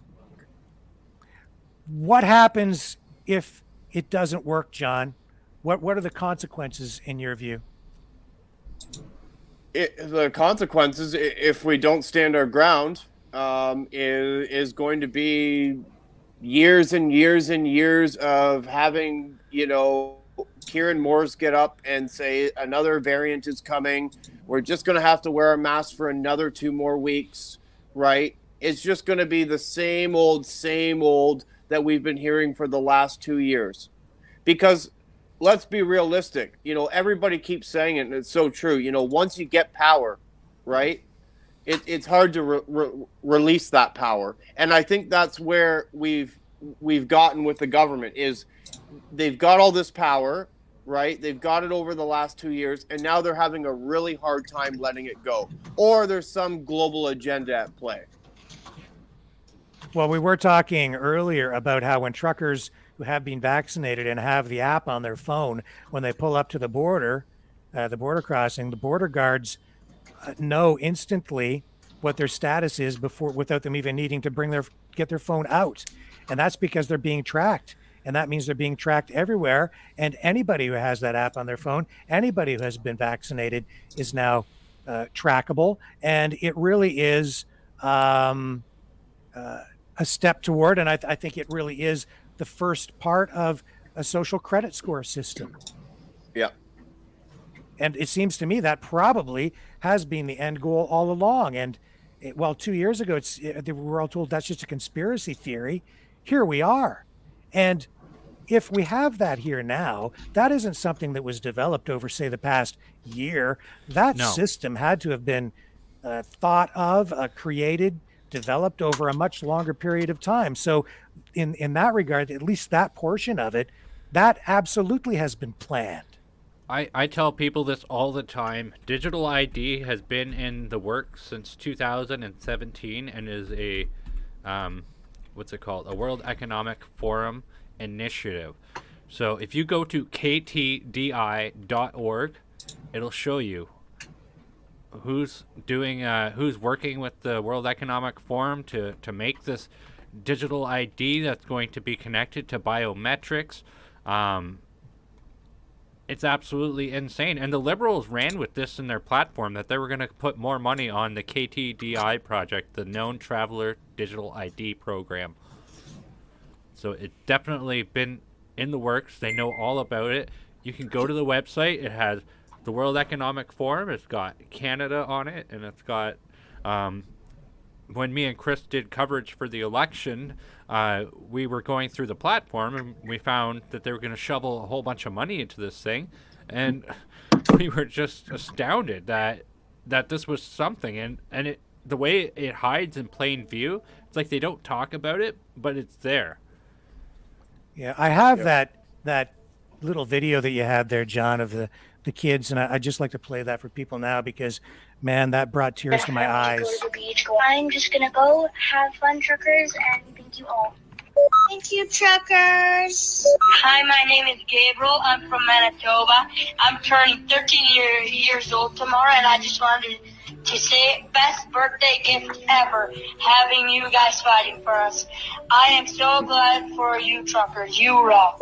Hi, my name is Matthew. I'm 12 years old, and I'm from Alberta, and I just want to say you guys are awesome. Keep on trucking. Good night, truckers. Thank you. To Santa Canada, truckers. I got a little guy here that wants to say something to the truckers. Thank you, truckers. Hi, my name is Matt. I'm 6. Go truckers. Have a good night. God bless. Hello, I'm Kalia. I'm 10 years old. I come from Manitoba. I just wanted to thank you guys for what you did. I'm praying for you. I love you guys. Hi, my name is Adrian, and I'm 8 years old, and I would just like to say thank you for all you guys do. My mom always says, you got it, a truck brought it. Thank you, truckers, for standing up for us. And I am 8 years old, and thank you for anything you do. I'm Austin, and the Mac Mind, and be glad you're doing those put up the truck seat. And I like you on drum handle, and I really like you when you're doing this. Thank you for fighting for my freedom. Good night. Thank you, truckers. Thank you, truckers, for being our heroes. This is Shanna from Pitcher Creek, Alberta. We love you. I work at a daycare, and I have a 5-year-old son. You're doing more than giving us back our freedom. You're giving the children back their childhood, and I thank you from the bottom of my heart. Hi, my name is Clara from Drumheller, and have a nice drive. God bless you. Oh man, It gets me every time. Yeah. I so want the country back. Yeah. And that's what our goal is here. We want our Charter of Rights back. We just want to be left alone. Like that's all we want.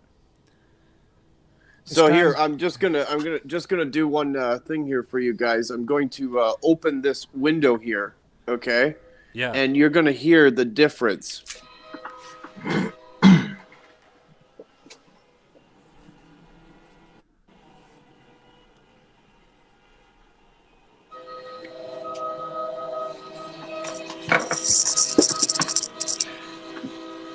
Unbelievable. Man. So, do you Justin think Trudeau- Justin can he hear that? Yeah, Were you able to bet pick you. that up? Oh, yeah. Yeah, that's been going nonstop since 1 p.m. today. Those are the horns that are being heard around the world tonight. And they are. I did a podcast with Gabriel Rossi. He makes basically viral TikTok videos about everything that's going on, and in there he wishes Canada well all the way down from Australia, and he says the whole world is watching. Australia is watching for sure. Beautiful. I'm going to see what I can find here on Rumble instead of YouTube. See if there's any more content that'll be more accessible. Well, Those horns sounded very much like church bells to me, in a way.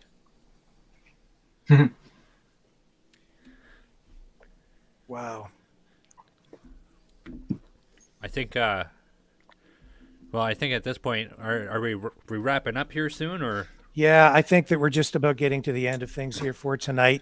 John, we'd like to touch base with you through the weekend from time to time, because we're going to be on all weekend long, and maybe even into next week, or as long as we need to be as well, just to kind of keep people as up to date as we can in our small way, and contribute to making sure that people are given the truth in an unedited, as unedited as we can provide here.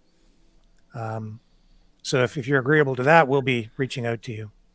Yeah, sure. Just reach out to me. Things are moving very, very quickly here and changing all the time. So if I can't touch base on one day, I'll try and touch base with you guys on the next day. But yeah, just reach out to me. Let me know. Awesome. Perfect. Thank you so much for joining us tonight, John. And Godspeed, and stay warm and safe. Stay warm All right. and Yeah. safe. Thanks for having me. And freedom. Freedom. All right, gentlemen. Have a good night. Take care. You too, Thank John. you, sir. Take care. Thank you. Okay, so where are we going to reconvene tomorrow? Because we obviously want to keep this coverage going Yes. through the weekend, Brendan. So So, what do you guys think? Well, I think we should reconvene at noon tomorrow. We could let some events happen, and we could keep tabs on stuff. And once we have that, then we'll be in a better position. I think we start at noon. We could put some work into it beforehand, Right. and it's a privilege serving with you boys.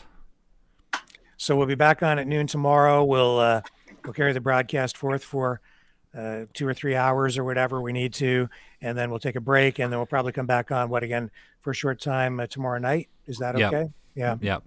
And then we'll be back on Sunday in the same sort of fashion to make sure that we're covering all the highlights and keeping people abreast of what's going on, because we know we just can't rely on the mainstream media to give us the accurate perspective on this. So I guess it's up to the little people like us. Absolutely. Underdog. Okay, and with that, thank you to you guys. Thank you to everyone who joined us here this evening. Thank you to everybody leaving comments. True patriot love, and man, yeah, that is true, right? Absolutely. And we'll be back tomorrow. And in the meantime, we all have content. If you wish to check us out, the Flow of Discourse podcast. We have interviews on there. You can check us out on YouTube, etc.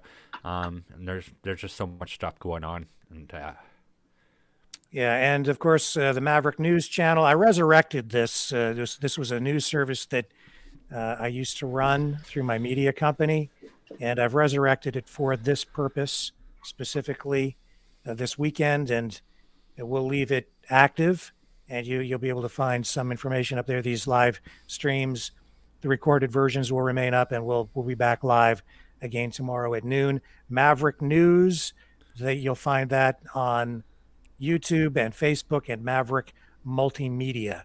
So you'll be able to find these feeds there as well. And make sure you check out Brendan's podcast and his social media platforms. What is it again? Brendan, how do they reach you? The Flow of Discourse. And you could, so our email, theflowofdiscourse@gmail.com. And then we also have a Twitter, and we have a Facebook page. So be sure to join in there. Right, and that's where you'll find Brendan and Chris, because you guys work on that together over there. So absolutely, that's great. Thank you both to both of you guys for the hard work you've done tonight. I think that this has been fantastic, and I feel pretty good. I feel great. All right, signing off. Stay safe out there. We'll see you all tomorrow. Take care.